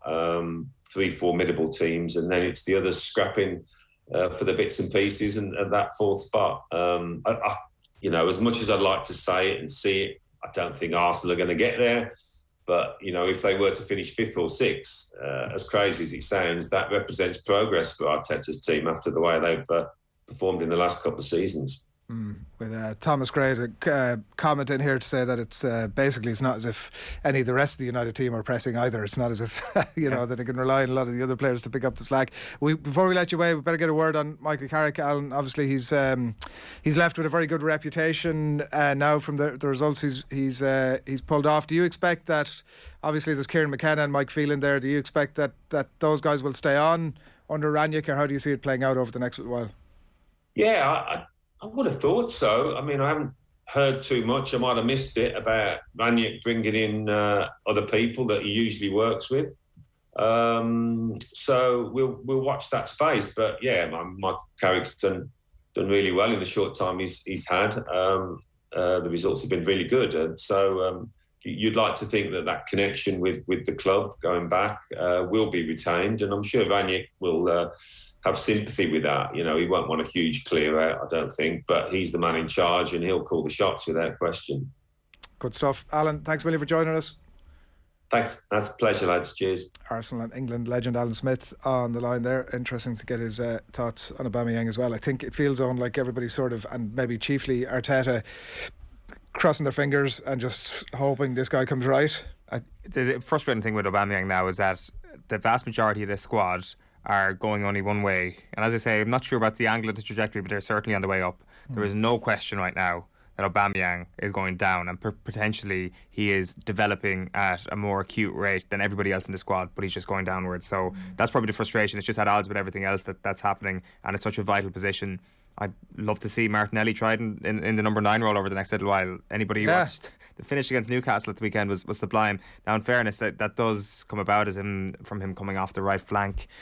So maybe he's just better cutting in, and he'll never make it as a number 9. But his Manchester City point is a good one. I mean, they've got by pretty okay with a false 9 over the last little while since Aguero's kind of obviously fallen back and then left the club. So maybe it's something worth trying, because he needs to find something in that department, because it's not working right now. Well, it's a shot to nothing in so many ways, because if the current guy isn't working, then what have you got to lose almost? Well, you got to lose to Everton at the weekend if it goes wrong. And I think Arsenal maybe get back into this. The negative outlook is that Arsenal get back into this place where everybody wants to play them. Anybody on a bad run of form sees Arsenal, it's like, right, that's our opportunity to get back to winning ways.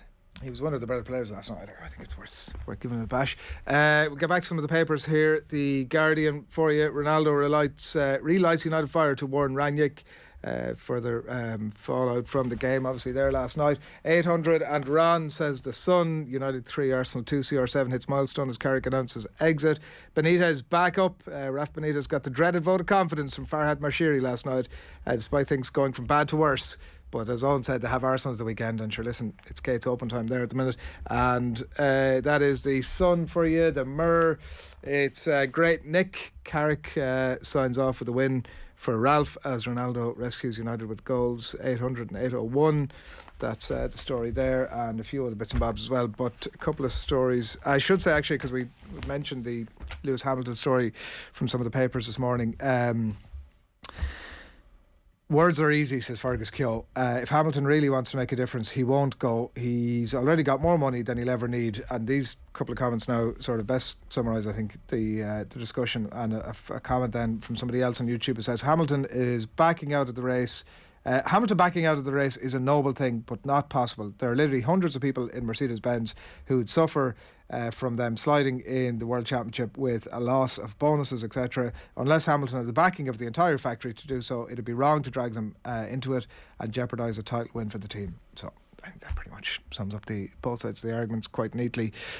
Interesting stuff, Owen, as is carried in the Irish Independent this morning from the secretary, the GEA secretary in Cork. Yeah, it's a lot of the publications now. It's annual report season. Kevin O'Donovan, the chief executive of Cork GEA, has issued his annual report yesterday. I think it was published, and there's a lot of interesting stuff in it, as there is in most of these reports. The thing that we just want to focus on this morning is his talk about the special congress that we had a couple of months ago and proposal B. So Kevin O'Donovan talks about a proposal B plus, which he would like to see carried at potentially next congress, potentially at a special congress later on next year. But his idea, well, it's not his idea, he says that it's nothing new, but the idea that proposal B plus would be a couple of alterations to proposal B, which would be changing divisions 1 to 4 to seed divisions 1A and 1B, 2A and 2B.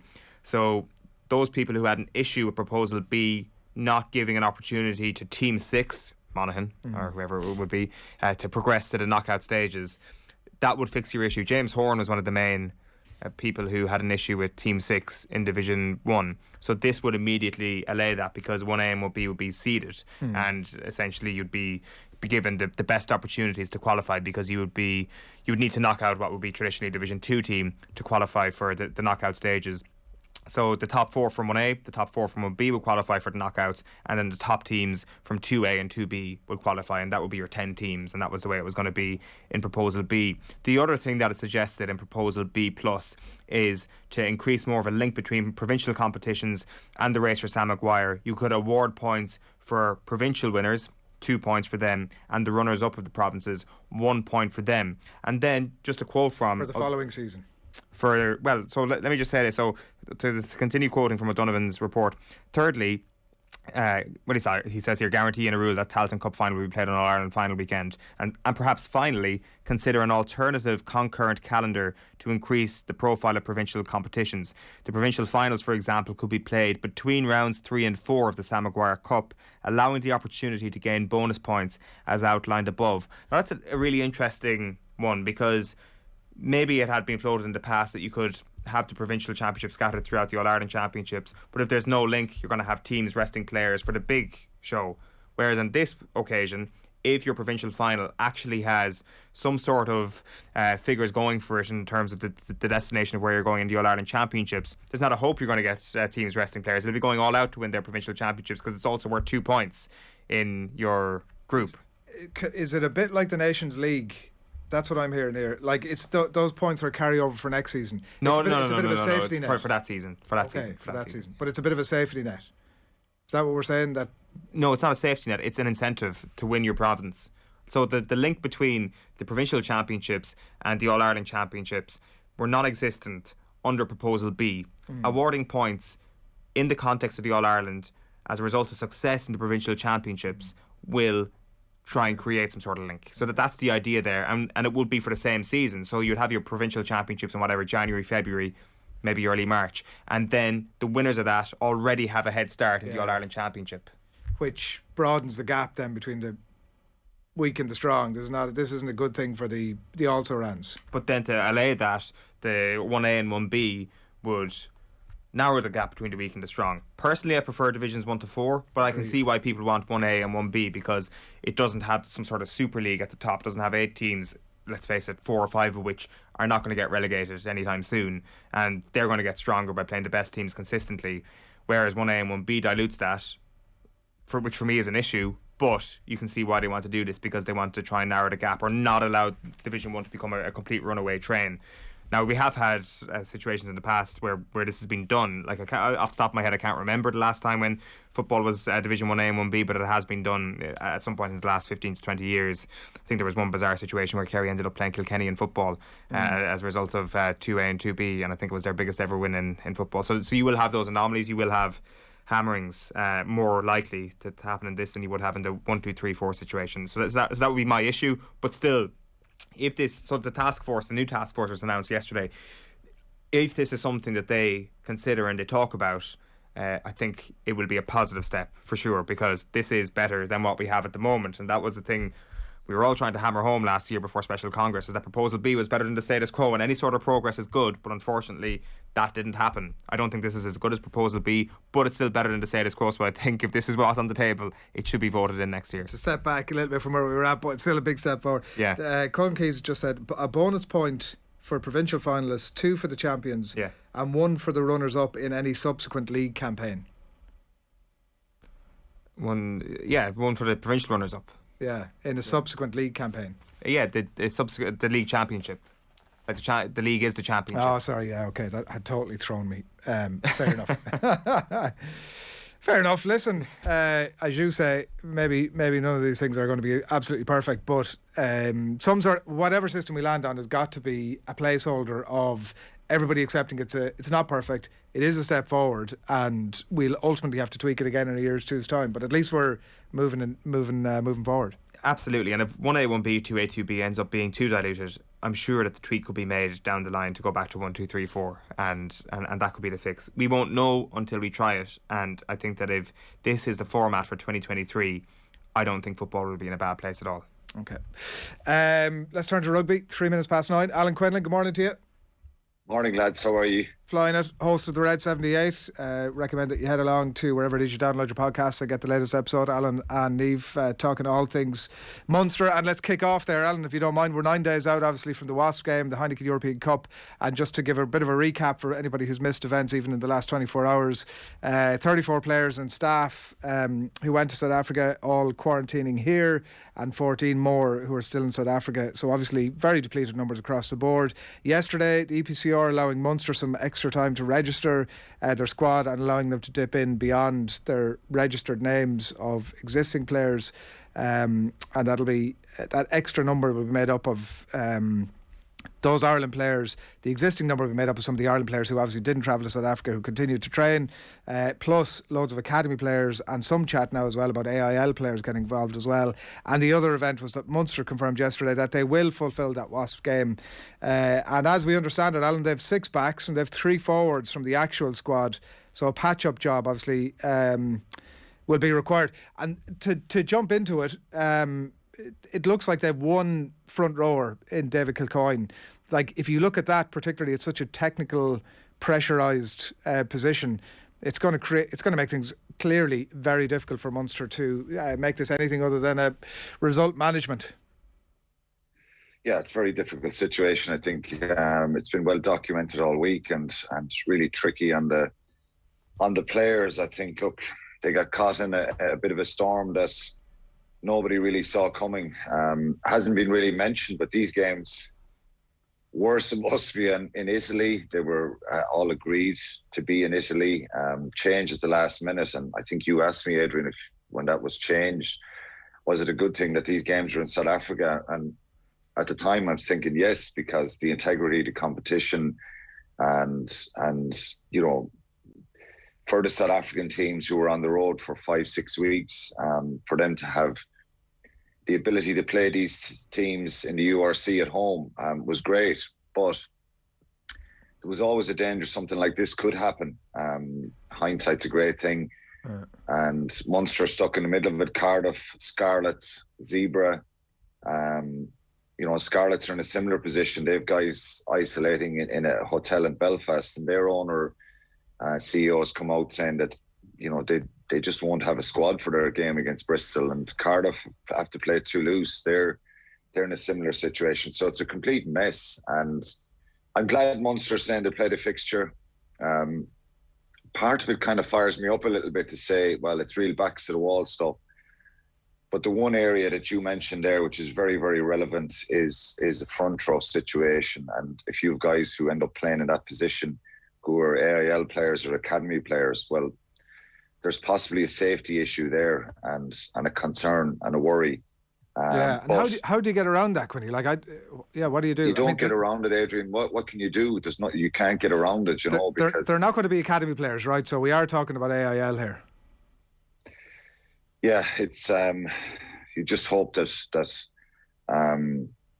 there isn't any issues there. It's going to be very difficult, even with the 9 internationals involved.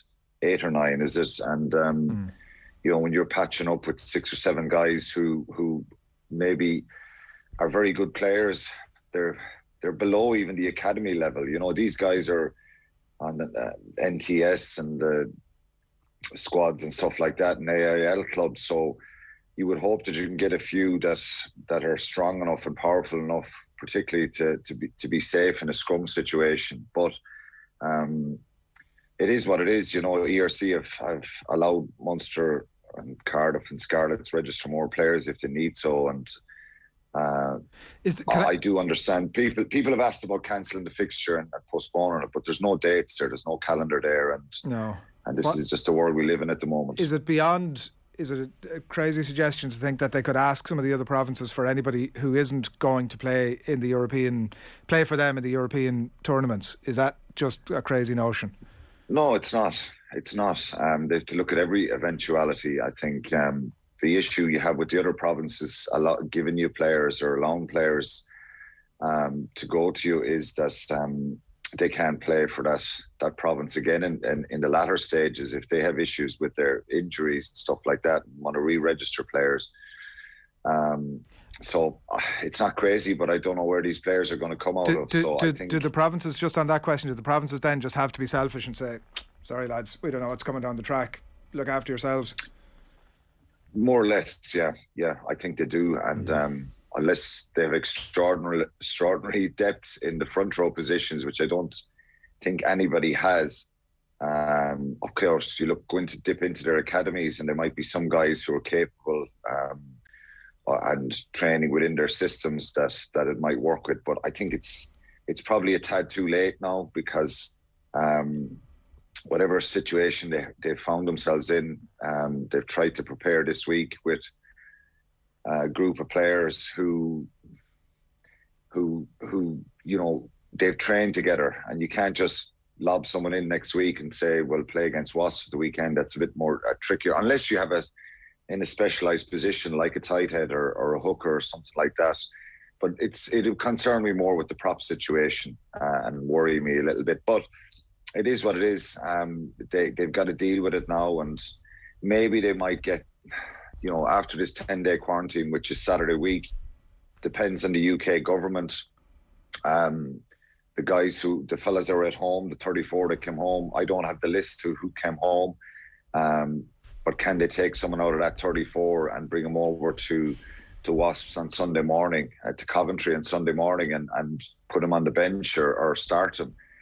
If there's experienced players who are have that experience and quality, well, I'd be trying to stack up the bench if I could, or at least have some involvement with some players. And so it depends. It's a real difficult situation for them. And look, maybe they'll fulfill the fixture and they don't win the game, and that's it. The circumstances are what they are, and it makes it very, very difficult for them going forward in the Champions Cup. Yeah, one last one for me on it, and it was more on the coaching side, because that's the other part of it. Like, all the coaches are not available either. And listen to Niamh on the podcast during the week, she was saying that Ian Costello's been very positive with the group around and trying to sort of reinforce the fact that, listen, we're all in it and we can make a best fist of it. Could they not get the likes of Paul O'Connell? Could they not tap into some of the, or a few, he's on the books anyway, some of that infrastructure to come down and give a dig out for the next 2 weeks?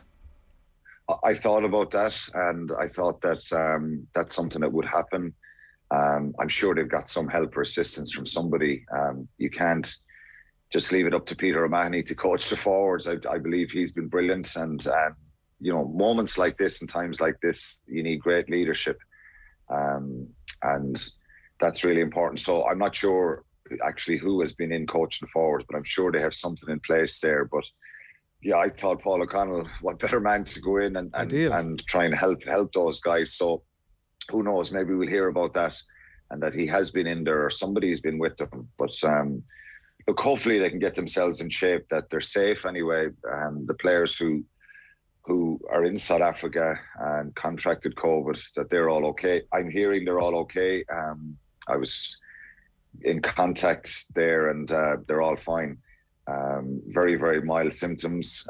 Hopefully that's if it's the Omicron, that's the way it's going to be with the Omicron, that it is going to be mild symptoms and not as strong. But let's hope they're safe and well. And it is what it is. They've got to deal with it now. And if they lose that game in Wasps, which their backs are completely to the wall, they've got 3 games. Then they're home to Cass, away to Cass, and home to Wasps.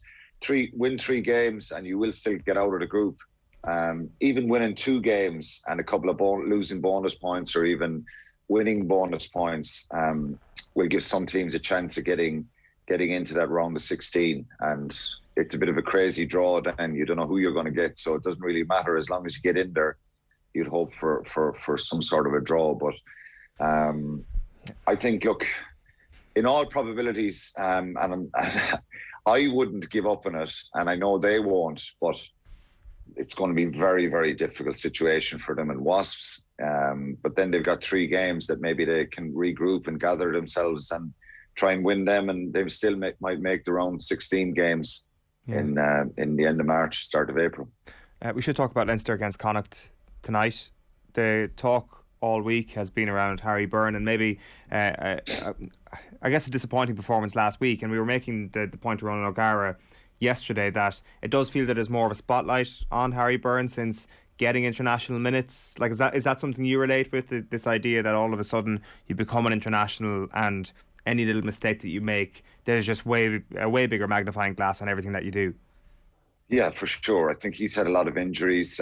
Very, very talented player, and we often hear about the players about the second season syndrome. We haven't seen enough of Harry Byrne in the first season where he's come on and played 25 games and the following season everyone's alert and aware of what he can do, and it makes it more difficult because that happens lots of players, and that defines it can be really important for the growth as well, dealing with more pressure. And I think the pressure he's experiencing now is media talk, being picked in the Irish squad ahead of Jack Carty for the November series, ahead of his brother. That's great for confidence and self-belief, and for him to work with the Irish coaches for a number of weeks and with that group of players, I think would have been brilliant for him. He made some mistakes last week and forced things a little bit, and that's a bit of a learning curve. Obviously, fly half is not my specialist position. It's a very difficult place to play, and I always had respect for anyone who plays there, because one foot wrong and it affects the whole team, particularly if the forwards produce good ball and the out half kicks it away or kicks it out in the fly. It can cause frustrations. But he's very, very talented. And I'm glad he's picked this week, because what they're doing is, Leo Cullen is really trying to get his mojo back and get a bit of a feel-good situation going within him, that he can get a good performance tonight. Sport doesn't always reward you when you do that, though, because if he goes out tonight and makes mistakes and things go wrong, and Connacht are putting Leinster under massive pressure, and it can have a negative effect. So he's a very, very good player, and he has to be nurtured and minded, and he just needs to run a game. So are you confident you can get that this season, Alan? Yes, getting the amount of games, and I listened to your chat with Rog. There is a situation where we've spoken about it so many times on with the back rows in Ireland, and even with the depth in Leinster, there's 7, 8 kind of back rows there who are all Irish qualified. Sometimes it doesn't work for you. Jordy Murphy is a couple of years up in Ulster now. He kind of left to start with Ulster to get back in the Irish squad, and hasn't really worked for him to the point that he's pushed back into an Irish squad and challenged the guys that he was dealing with in Leinster. Look at Munster's situation. You've got Ben Healy, Jack Crowley, Jake Flannery, very talented young fly halves, and the idea of sending someone out on loan for a year, I think that's a brilliant idea, and it's something that would be really beneficial for players, not just fly halves, every position. If there is a huge amount of depth, if you're close enough to the team and you feel as a person that you're going to challenge the ones ahead of you, and that you're just waiting for an opportunity, it's a little bit different. Ross Byrne, Harry Byrne, Johnny Sexton's ahead of him. Kieran Frawley can play fly half. Will they get game time? Well, you would hope that he will get game time and get enough of games. He's still very young. He doesn't have to play 20 games a year, but he needs lots of game involvements and as 10, 15 to try and go to the next level. We haven't just seen consistently enough of Harry Byrne, and we need to see that. Alan, we're going to have to leave it there. Thanks a million. Cheers, lads. Thanks a lot. We'll catch up with Alan again next week. And as I said, you can get his thoughts on all things Munster. Just check out the Red 78 podcast. You are watching OTB AM. It is gone to 9:15 of this Friday morning. We're brought to you by Gillette. Good morning. Start with Gillette. Put your best face forward with their new and improved razors. Here's a bit of a flavour of what's happening on OTB Sports Radio over the course of the day.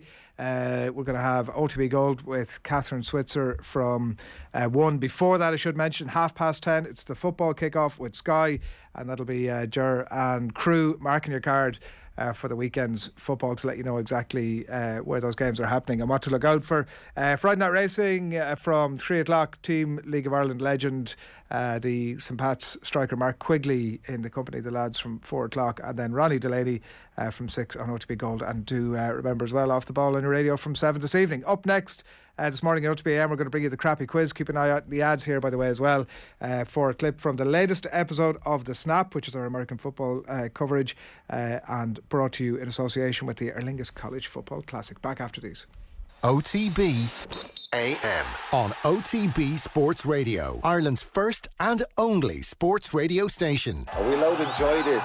Munster legends Alan Quinlan and Niamh Briggs are joining forces to bring you all the latest analysis, news, interviews and so much more. You stand back and you watch, you can see why these guys are top internationals. Has he lost the plot here?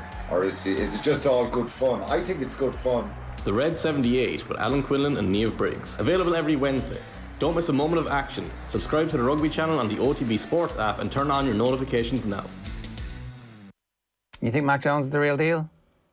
I'm all in on Mac Jones. I like Mac Jones a lot more than most people during the draft. And when the talk was that Mac Jones was going to be the 3rd overall pick after being traded up for, I thought the trade was still aggressive, but I thought it made sense. When it became Trey Lance, I was like, that doesn't make any sense to me. But Mac Jones, he's really intelligent, and it's one thing at Alabama, it got overlooked because he had really talented wide receivers, but the way he was throwing his receivers open, the way he was letting routes develop against specific coverages, and the way he was reacting to different pressures was simply phenomenal. And it kind of, because you're playing for Alabama, it's assumed that everything is easy, but the way he played quarterback made everything for him easy, which is kind of a hidden kind of way of evaluation there, because if you're in a place where everyone thinks it's going to be easy anyway, but you're actually the one making it easy, you're not getting the credit for that. So I think and I hate making the comparison, he's similar to Brady, but there is that kind of element to him. I generally point to Philip Rivers because he's so smart and he's always one step ahead of the defense. And once he gets past his rookie year where he's fully comfortable with this level of football, he could take off, I think. The Football Pod with Paddy and Andy, our new weekly Gaelic football show with Paddy Andrews and Andy Moran. It's one thing in Mayo there or in Kildare and Laois as well, they're generally lads all from the same background. Arsenal here is pretty much like the United Nations, there's 7 or 8 different languages spoken in the dressing room, there's 15 or 20 nationalities across the team. I think off the squad now, from when I arrived in 2015, I believe there's 3 players. When you come back to knowledge and expertise end of it, I think you're spot on, Paddy. But I think it's the old saying that no one cares how much you know until they know how much you care. Download the OTB Sports app and subscribe to the GAA podcast feed now. OTB AM with Gillette. Put your best face forward with our new and improved razors. All right, 9:20. Just before we get into the crappy quiz, live press conference at Manchester United this morning. Ralph Rangnick is out in front of the media and he's saying some pretty interesting stuff, including they've been very clear about a 6.5-month role. This is about the possibility of him becoming the permanent manager. He says, I may recommend that they continue working with me for 1 year. So, he's putting himself out there. He says on the departure of Michael Carrick, obviously, and the future Kieran McKenna, he says, I met with Michael and Kieran 2 days ago. I spoke to Carrick for an hour and was trying to convince him to stay on board. So it does look like he was wanted to hang around. He said the club, this is very interesting, he said the club has had no continuity in signing new players and sticking to the DNA of the club. In the future, the board members and myself have the same opinion. It's important not to have many changes in management. And he also says he spoke with Ole Gunnar Solskjaer for almost 2 hours, very generous, gave me his insight on the team.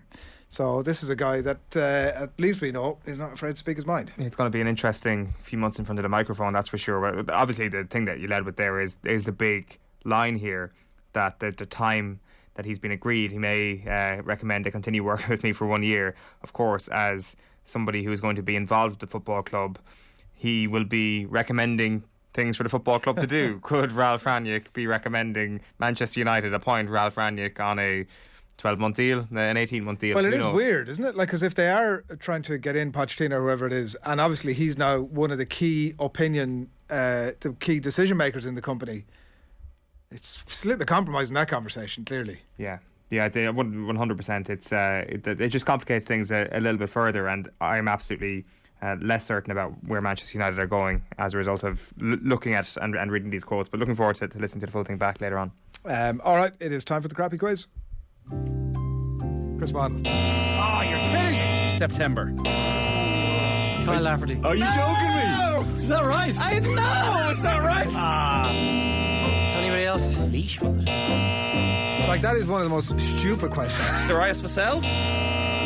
Seriously, you all need to just stay quiet. This is getting really annoying doing this quiz. What is going on here?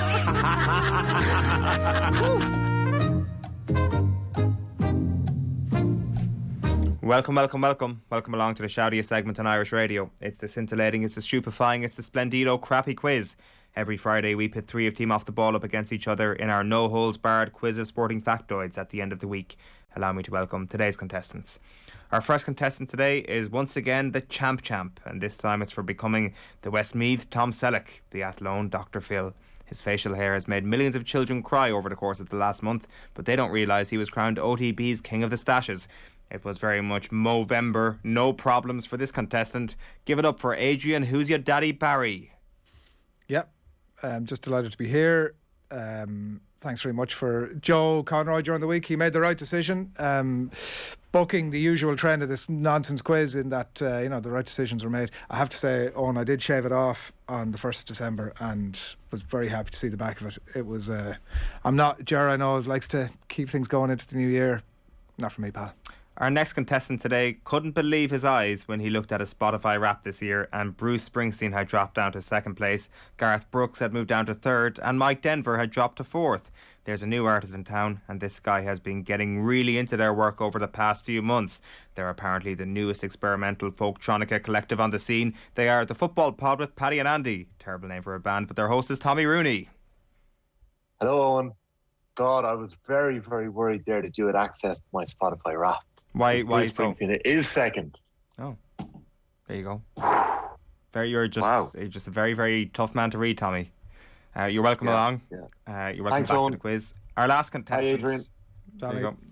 Our last contestant today has had the same few songs on the top of his Spotify Wrapped every year, and this year was no different, as Hit 'Em Up by Tupac, Damn It Feels Good to Be a Gangsta by Ghetto Boys, and Why We Thugs by Ice Cube once again dominate proceedings. He likes to listen to these songs every Friday morning on the way into work while knocking over bins and not holding doors open for strangers before crushing his colleagues in another routine quiz victory. Give it up for Phil the Power Egan.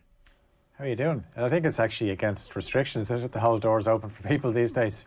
So that's why I don't do it anymore. Just blame that on being an absolute rude man. I get it, Phil. No, I would hold doors open. Sometimes people don't thank you for it sometimes. And it actually really irks me. Like, sometimes I let out, you're more than welcome. Oh, it's nothing worse. Or if you're in traffic, Phil, and you have this car situation where you let a car out and they don't acknowledge you, that drives me crazy. Yeah, absolutely. Nice. What do you do, Adrian, in that situation? Give them the fingers, generally, Tommy. Let the window down. I roll the window down and give them a bit of a shake out the window. Quite terrifying. You don't go for a little beep, no? Oh, an ironic beep. Yeah, absolutely, yeah. Just seeing a man with a handlebar moustache giving you the 2 fingers is not a situation you want to be in at any point. As ever, the format is a classic crappy quiz with a series of questions on a range of themes, and it's on to the slip and slide of trivia, which is the rapid fire round. You can podcast the crappy quiz on otbsports.com or on the OTB Sports app. And if you're watching on YouTube, please give us the thumbs up. We would love that. And any questions you have as well, you can send them via postcard to Crappy Quiz Quizmaster, Off the Ball Towers, Marconi House, Diggs Lane, Dublin 2. Round 1 is the boring questions round. It is never multiple choice. Adrian, you are first up. Sorry, I've got these orders mixed up. You were not the first. You are the first contestant today, Adrian. Listen, it's already a shambles. Ireland's 11-0 win over Georgia was a new international senior record win for Ireland. The previous record for the women's team was 9-0, a result they achieved twice against Montenegro and which other country? Jesus. So easy. Nathan Murphy read it out. George Hamilton read it out multiple times. Were you even watching the game? I was watching, all right. Too busy doing the Mexican wave. I was watching and I saw Phil Egan, by the way. Phil Egan. Not doing all the Mexican over the wave. Coverage. Owen, can I ask you a question? Yeah. You made a bit of a mistake there at the top. You said that this question actually wasn't for Adrian. Who was it actually for? No, this question was for Adrian. Sorry, I just did the intros in the wrong order. Perfect. No, sorry, I did. No, I didn't actually. I did them in the right order. God, I'm just surprised by the perfection that we've all got this morning. Come on, I'm going to need an answer here, Adrian. We're pressed for time. Myself and Phil know it. Pass. Estonia. No. Malta, indeed. Tommy. 2003. Tommy, question 1 for you. Wolf Tones will try to maintain the pride of Meath when they take on Kilmacud Crokes this weekend. On Crokes. Can you tell me which Meath club has won the Leinster Senior Championship more than any other? I thought you were going to ask me the last club, which is Lunchaughlan. Walterstown. For him. What did he say? Walterstown? Yeah. Correct. Only won twice, 1980, 1983. Meath, a little bit disappointing on the Leinster club scene. Phil, question one for you. That's true. Can you name the 5 German managers who have already managed in the Premier League? Easy. For someone with brains the size of Phil. I guarantee you, Tommy, you don't know the answer, by the way. Right? I'm going to list them off here, right? I'm going to write them down here. Jurgen Klopp. Thomas Tuchel. Yep. Felix Magath. Oh, that's 3. You're missing an easy one. David Wagner. Oh, yes. I'm stuck now. There's 6. I love Tommy's in commentary. Jan Sievert. Yeah. You wouldn't have got that, Tommy. I wouldn't have got Sievert, no. I think there's a chance that maybe Wagner is classified as American, but I'll give you that. So there's 6. Oh, hang on a second. Oh, no. But you can't just reclassify his nationality. Who do you think you are, Sepp Blatter here? I just did. And sorry, what was the last person he said? I said... No, he's not right yet. He's still missing one. I said Klopp. I know, he's German. He's German. Klopp, Tuchel. Born in Germany, Adrian. Magath, Sievert, Wagner. Who am I missing? You're missing one. Oh, Daniel Farke. Correct. Over the line eventually, Phil. Yeah. Apologies about that, and sorry to all of David Wagner and all his friends that are listening. I've never seen Phil fire shots before. That's no, but I just rattled Tommy. I just didn't think Tommy would get someone like Jan Sievert. Round 2 is the outrageous volleys round. After Bernardo Silva's quite ridiculous finish against Villa on Wednesday night, we'll be focusing on some of the Premier League's greatest ever volleys in this round. Forget the half volleys or the chest and volleys. This is all about the real thing. So I'm going to play you commentary of one of these volleys, and all you got to do is tell me who the volleyer volleyed against on the day of the volley in question. Adrian, who conceded this volley? Whipped in by Bale, punch clear. And as far as Danny Rose. Oh! Danny Rose with a volley from 30 yards. Easy. Who is it, Adrian? Your first goal for your club. Like if it was Arsenal, surely they would have mentioned that pretty quickly in the commentary. I'm going to go with Arsenal. Correct. Off the mark, Adrian. Tommy, who conceded this volley? Given away to Kagawa. Now Rooney. And Percy making a trademark run again. And what a ball to pick him out. And what a finish. Who is it, Adrian?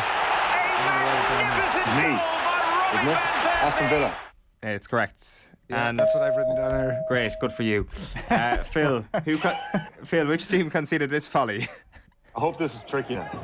Campbell. Taylor. Oh, can you believe it? What a stunning goal from Matty Taylor.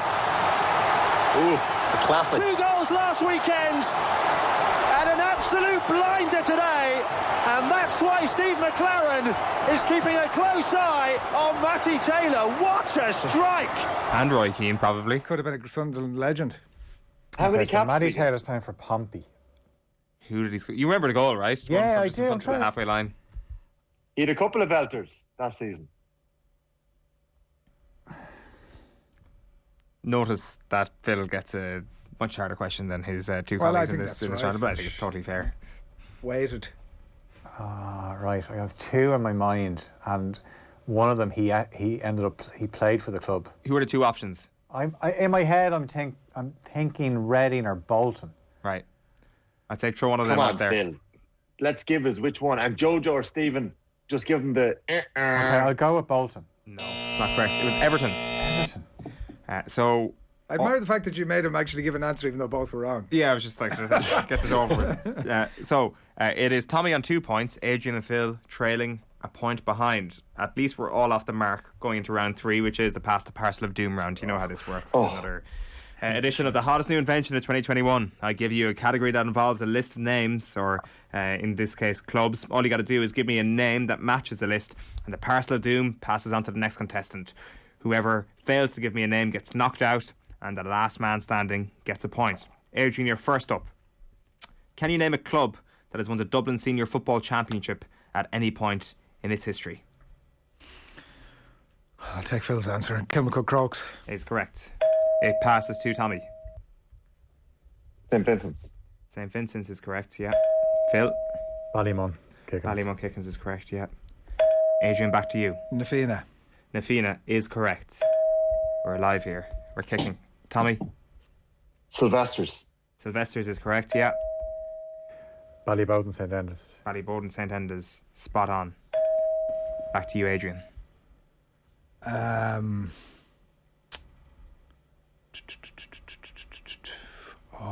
Pace has been good here.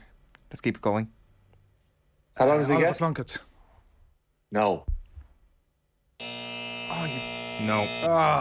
Jeez, I would have thought they were a banker. Nah, they threw a few away. No. Tommy, That's over a to you. famous one, Adrian. St. Bridget's. St. Bridget's is correct. Phil? UCD. UCD's good answer. Oh, you dirtbag. Tommy. Oh. I mean, Anchor. That's the Meath Dublin rivalry for you right there. What a It's ranker. the most visceral form. Tommy? A Dublin Senior Football Championship Yeah. in their history. Yeah. Give me a 19th century winner if you want. Yeah, I'm just trying to dig one out here. Because there's a From couple of Wikipedia, tricky ones, like. obviously, isn't it? Look at that. What's he doing looking at his Tommy's phone? got has I'm not. It's I'm always not. a good person at this round, eyes up especially there, Tommy, given the other two please. contestants are in studio and Tommy's in Clare. He's had an So advantage. you're for looking cheating, for... like. Bailey's just did that, wandering he's done into that the room before, with Oh, hey, Bailey, what's that little like thing in your- Wikipedia printed off in her jaws. Yeah. Come on, Tommy. Oh, yeah. I have one here. You said that one already, didn't Come you? on. He's gone. Tick tick. He's gone. No, I'm not. I'm not 10, gone. I'm not gone. I'm not 9, 8, 7, 6, 5, 4, 3, 2, 1. Lucan. No, Lucan. So Phil gets the point there. The remaining teams were Civil Service. Wow. Yeah. Bray Emmets, Clonagale, Aaron's Hope, Aaron's Bray Isle, Emmets. Fox, Faye, Aaron's Hughes, Isle. Garda, Geraldines, Isles of the Sea, Keatings, Kickham's, not Ballymun Kickham's, Kickham's, Yeah. O'Toole's, Parnell's, Scully Connell, Sean McDermott's, St. Joseph's, Parnell's. St. Mary's, Thomas Davis, and Young Ireland's. Thomas So Phil, you Davis. get the Hold on. point there. Thomas Davis are... Oh, no, they're Tala. Bray playing the Dublin Senior Football Back in the day. Back in the 19th Yeah, century. but Yeah. Civil Service, the only reason my uncle used to play for Civil Service. There you So go. I had that in my head. Couple of great shouts. Tommy, Well done, Phil. Good round, Owen. That was good. Tommy, can you name any woman that has won a Grand Slam in tennis since the beginning of 2010? Serena Williams. That's certainly correct. Phil? Garbine Muguruza. Correct. Wimbledon winner. Um, Surely we're not struggling already no, here. what's Come on. her name? Oh, we spent the last month talking about her. I can't think of her. I'll go for another one. Radvanska. No, Radvanska is not. Got to a final, didn't she? Tommy? Emma Raducanu. No, John. Oh, what a pathetic round. Phil Egan. Emma Raducanu is the name you were looking for. I love the way, I love his casual sort of. Oh yeah, Let me quickly run through these because you got none of them. Bianca Andreescu, Victoria Azarenka, Marion Bartoli, Ashley Barty, Kim Kleisters, Simona Halep, Sofia Kenin, Angelique Kerber, Barbora Krejcikova, Petra Kvitova, Liana, Naomi Osaka, Yelena Ostapenko, Flavia Panetta, Emma Raducanu, Francesca Schiavone, Maria Sharapova, Sloane Stevens, Samantha Stozer, Iga Swiatek, and Caroline Wozniacki. Phil Egan takes the lead. It is 3-2-1. Can I just make an obvious point here? Yeah. It absolutely suits the person in third place. Well, that's why we do it. Always and forever. Yeah, but always and forever. But we rotated it for every list. Yeah. So like So Phil is I'm going to start first us off now. here, and you're going to be Now third. I'm last. You're now last on this one, so you'll take the point Everyone here. gets a crack at the parcel, like, you know. Phil, can you name a team set to play in this season's Heineken Champions Cup? Leinster. That is definitely correct. Well done, Adrian. Munster. That is also correct. Ulster. That is also correct. Phil? Bath. Bath is correct. La Rochelle. La Rochelle is correct. Tommy? Wasps. Yeah. Wasp is there. Phil? Toulouse. Toulouse, yeah. Racing. Racing, yeah, absolutely. Clermont. Clermont is there. Phil. Leicester. Leicester is correct.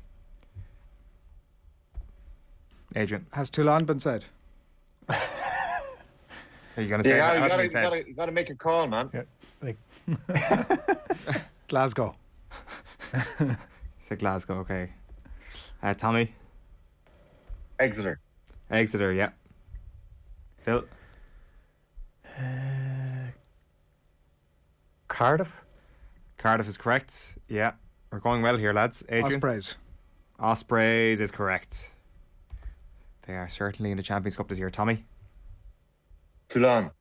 No, not correct. Ah, brilliant from Adrian.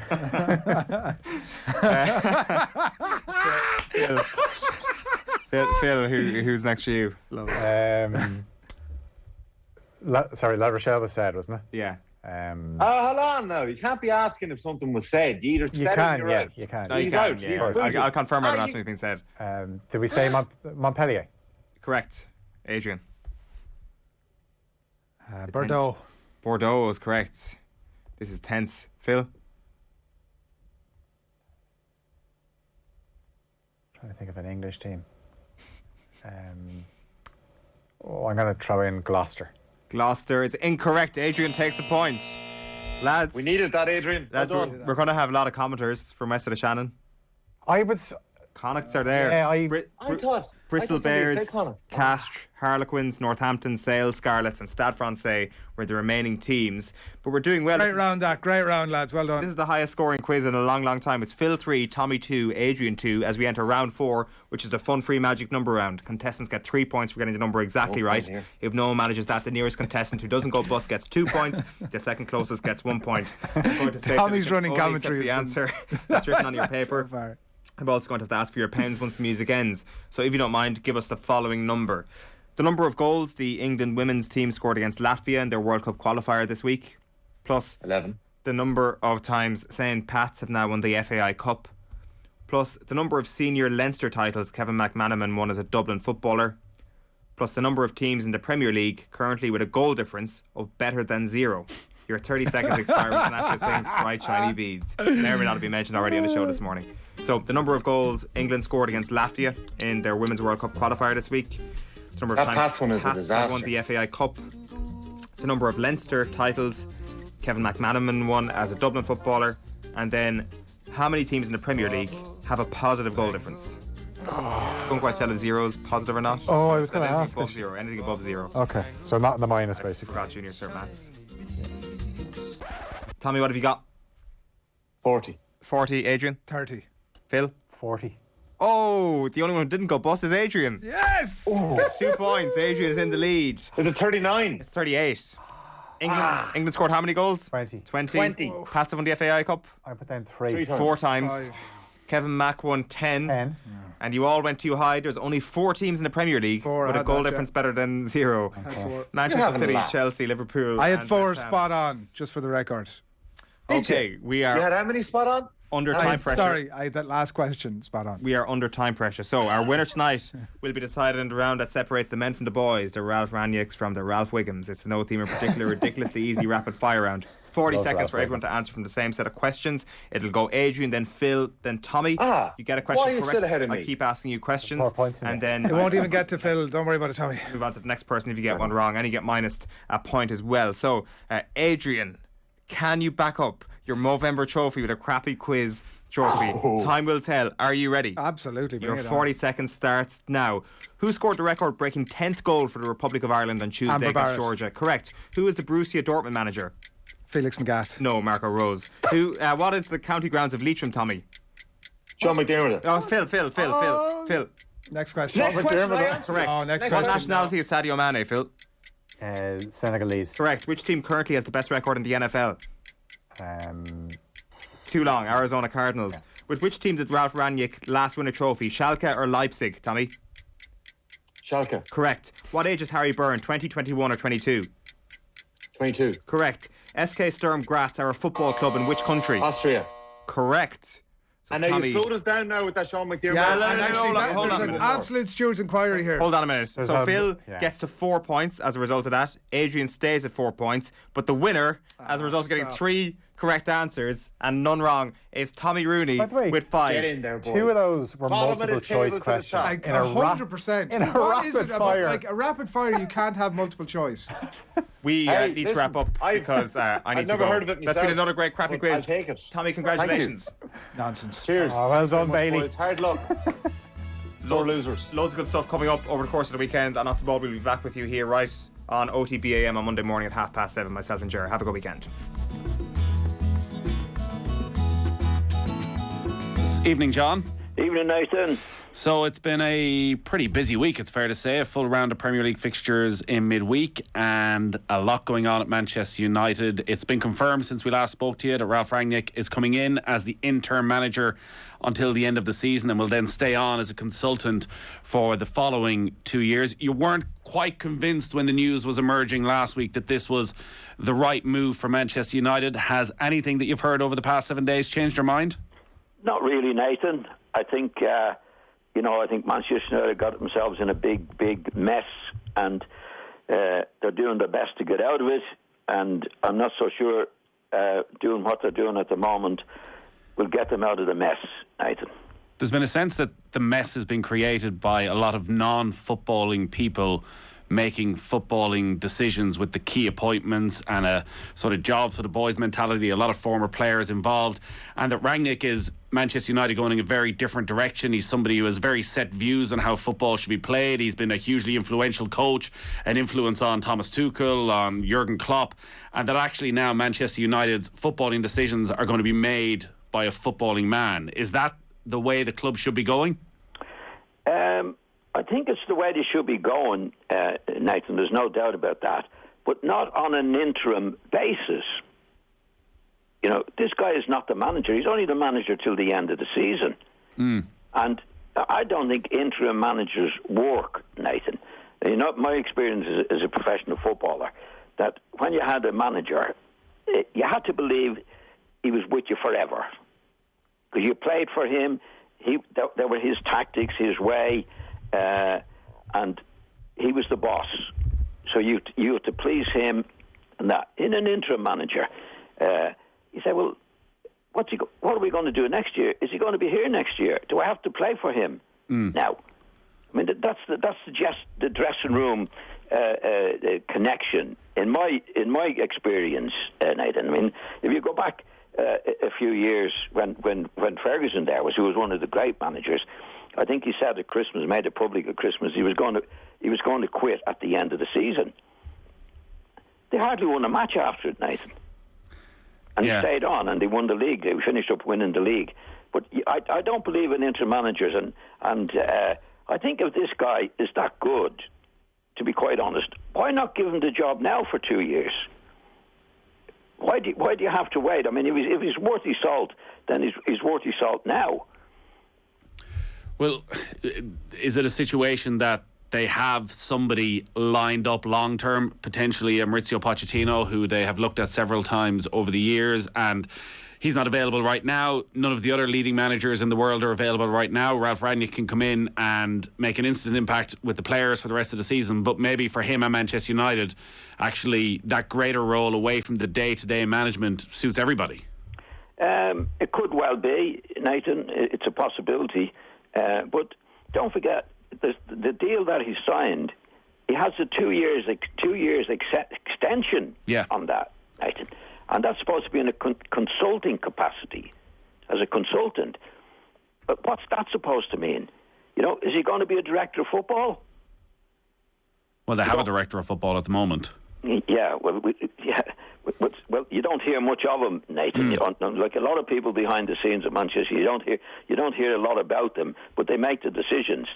And then you got somebody like Solskjaer is going to take the hit, which he has done. Yeah, you know, it's like like this lad has a lot of experience. I think he's 63, right?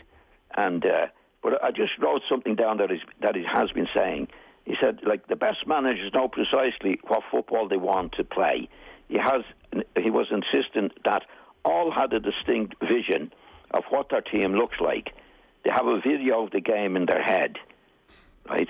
So he said, well, think about Klopp, Guardiola, Tuchel, for example. All their teams, they're different but recognisable even without their colours. And what I put myself in, well, Solskjaer had no vision. Well, if he believes in that, then Nathan, when he comes in, maybe as a director of football, or certain influences, that's going against what he's telling us now. Because what he's saying now, that all these great managers have their own vision. They're not all alike, but they have to have what they can see it in their mind, what they want. Now, if he's coming in as a director of football, well, what do director of footballs do, Nathan? They bring the players in and they let the players go. So that's a hugely influential position if that's what he's looking for. Now, if he's going to be a consultant, and that might just be to extend the contract that he's on at the moment. In other words, what does a consultant mean? He doesn't have to do anything, but they pay him up. But I'm not so sure this guy would be prepared to go with that without having an influence on of who comes in and who goes out. In terms of what he can do between now and the end of the season, there is still 2/3 of the season to go, and he does have very strong thoughts on how the game should be played, and everyone is expecting him to come in and change Manchester United's style to be more high pressing, that German gegenpressing style that we see at Liverpool. How difficult a task is that going to be for him over the next couple of months to change the entire philosophy of a club and also get results? I think it's very difficult, Nathan, really very, very difficult, because again, you go back to what I know in the dressing room, or I went through in the dressing room, is this guy, no matter what he's doing, is the interim manager, Nathan, right? So the players, if they know this guy's only going to be there till the end of the season, that's what we're being told at the moment. He could have a consultancy, but knowing players, and when I was a player myself, you think, well, this guy's not going to be here next year, right? And my take, and I've said it a few times, when I was, say, with Don Reevy particularly for a long time, we had to believe that he's the boss, we're playing for him, and we do our contracts with him, and we're all in it together. I had an experience with Don Reevy. There was one time we were in the Cup Winners' Cup final, and I was away with the Irish team. Actually, I got injured, and I came back to where we were playing. And it had been in the papers that Don Reevy had been seen at Everton. And when I got back to the lads, the big talk was, the boss is going. Right. Or there's talk about him going. And I think it was Norman Hunter I was talking about. And I said, well, I think Billy Bremeny was injured. He wasn't there. And I said, well, look, Norman, the best thing to do, we'll go and ask him. Right? Which we did. And we went up to it was in his bedroom, and he said, yes, I am going. Actually started to cry at that time. He could have told us a whopper. And I can tell you, I didn't play in the Cup Winners' Cup, but we were beaten anyway. But I could tell the team spirit we had for years in that day and the couple of days I was with the lads had gone. The big talk was, who's going to come in?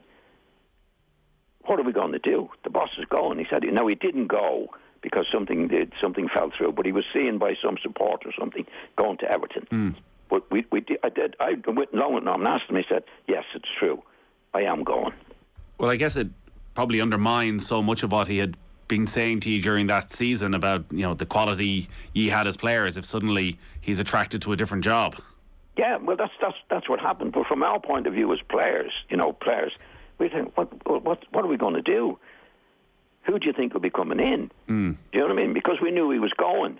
Now, in this lad, Rangnick, is that his name? Yeah. Rangnick, coming in. I mean, he's on an interim basis.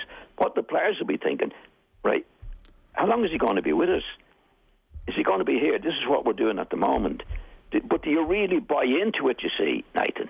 Like, if he's there for the next 2 years, you say, right, we've really got to do our stuff here. It's very hard to explain it, the morale of a team, and I don't know if I'm explaining it very well, but that's what happens. If you've got an interim manager, the players think, well, he wants us to do this, he wants us to do that. I'm in the team, I'm not in the team. Who's in the team? Well, it doesn't matter because he'll be gone at the end of the season anyway. Yeah, when you look at last Sunday against Chelsea and the 1-1 draw, Michael Carrick dropped Cristiano Ronaldo. With the way the game played out, and considering Manchester United had taken an almighty beating against Liverpool and been totally dominated by Manchester City, was it the right thing to do to leave Ronaldo out? I don't think so. I mean, Gary Neville was given the impression in the papers that it was the Rangnick's influence decision, that was doing that. Now, Carrick denied that, but you wouldn't know. You wouldn't know. You know, I mean, Carrick is only an interim manager. He's not going to be. He's not going to be the boss. So it's very difficult to know. Like in Ronaldo's case, there. First of all, I thought Carrick was on a wing and a prayer. I didn't think they played as well. Chelsea missed chances they should have, but it was all over the place. I mean, Ronaldo was out. Don't forget, since Ronaldo has gone there, Nathan, he scored about 10 goals for them. He actually has done his stuff. Now, I know there's talk about, pressing and that. Well, pressing is one part of the game, but nothing is more important than scoring goals. You know, everybody doesn't have to press. It's the right way to do it. But you get somebody in front of Ronaldo, which they did. But Fernandes finished playing up front. But he didn't do anything. You know, I thought Manchester United were lucky to get away with it. So there's a big decision to make there over the pressing game. You know, the pressing is one element of the game. But if you go back on Ronaldo's career, Ronaldo never pressed.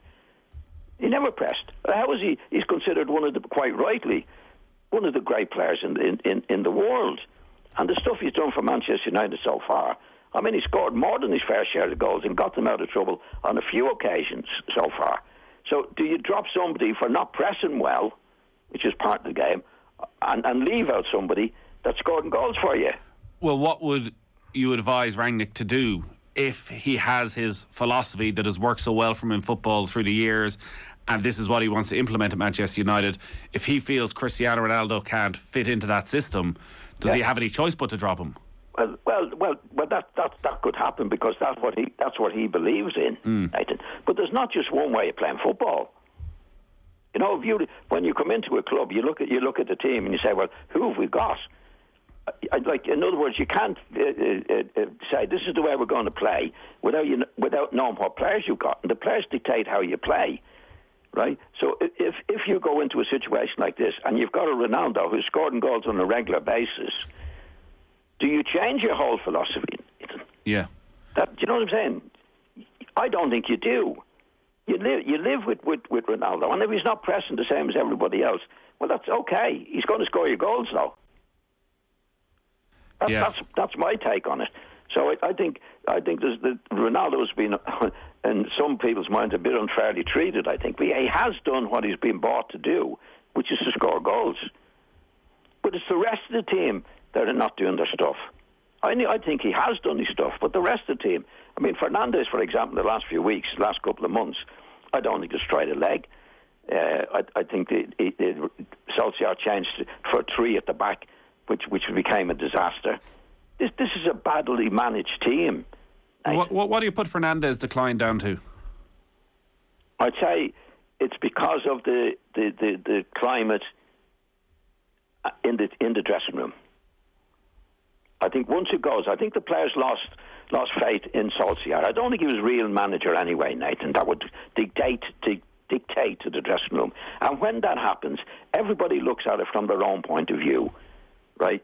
The centre backs say the midfield players are not defending us enough. People up front say we're not getting the right service. This happens in the dressing room when the manager is not doing his job. And I don't think Solskjaer was capable of doing his job.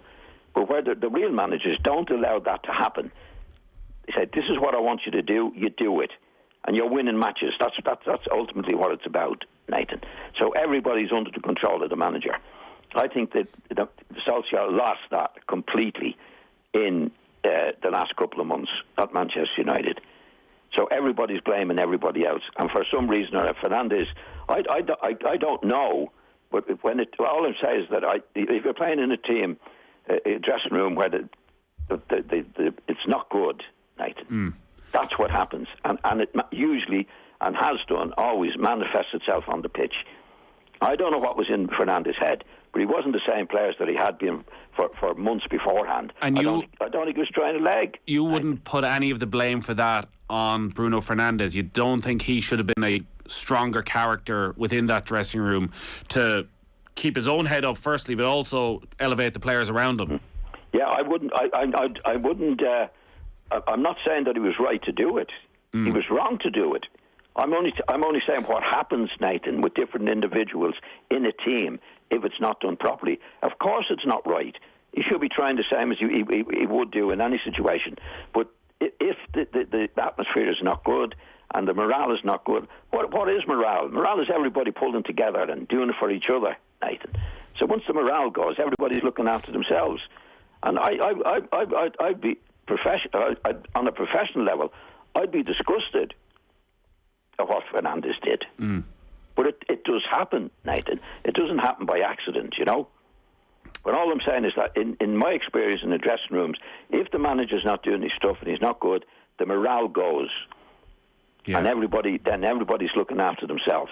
So what they need is somebody coming in strong, like Klopp coming into Liverpool and Tuchel straight away at Chelsea, and Guardiola's done it wherever he's been. No nonsense, you get on with the team. That hasn't happened at Old Trafford for a long time, in my opinion, with Solskjaer. So that's what you get. You get players not doing it, and I think Ronaldo is coming out of it badly through no fault of his own. You know, if you buy Ronaldo, that's what you buy him for, scoring goals. And the bad time that Manchester United have had, he's more than done his stuff.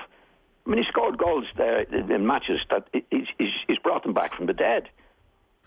Yeah, we'll see how things go on Sunday. Ralph Rangnick's first game in charge against Crystal Palace is going to be live here on Off the Ball. We'll reflect on it next Thursday. All our football on Off the Ball is brought to you by Sky.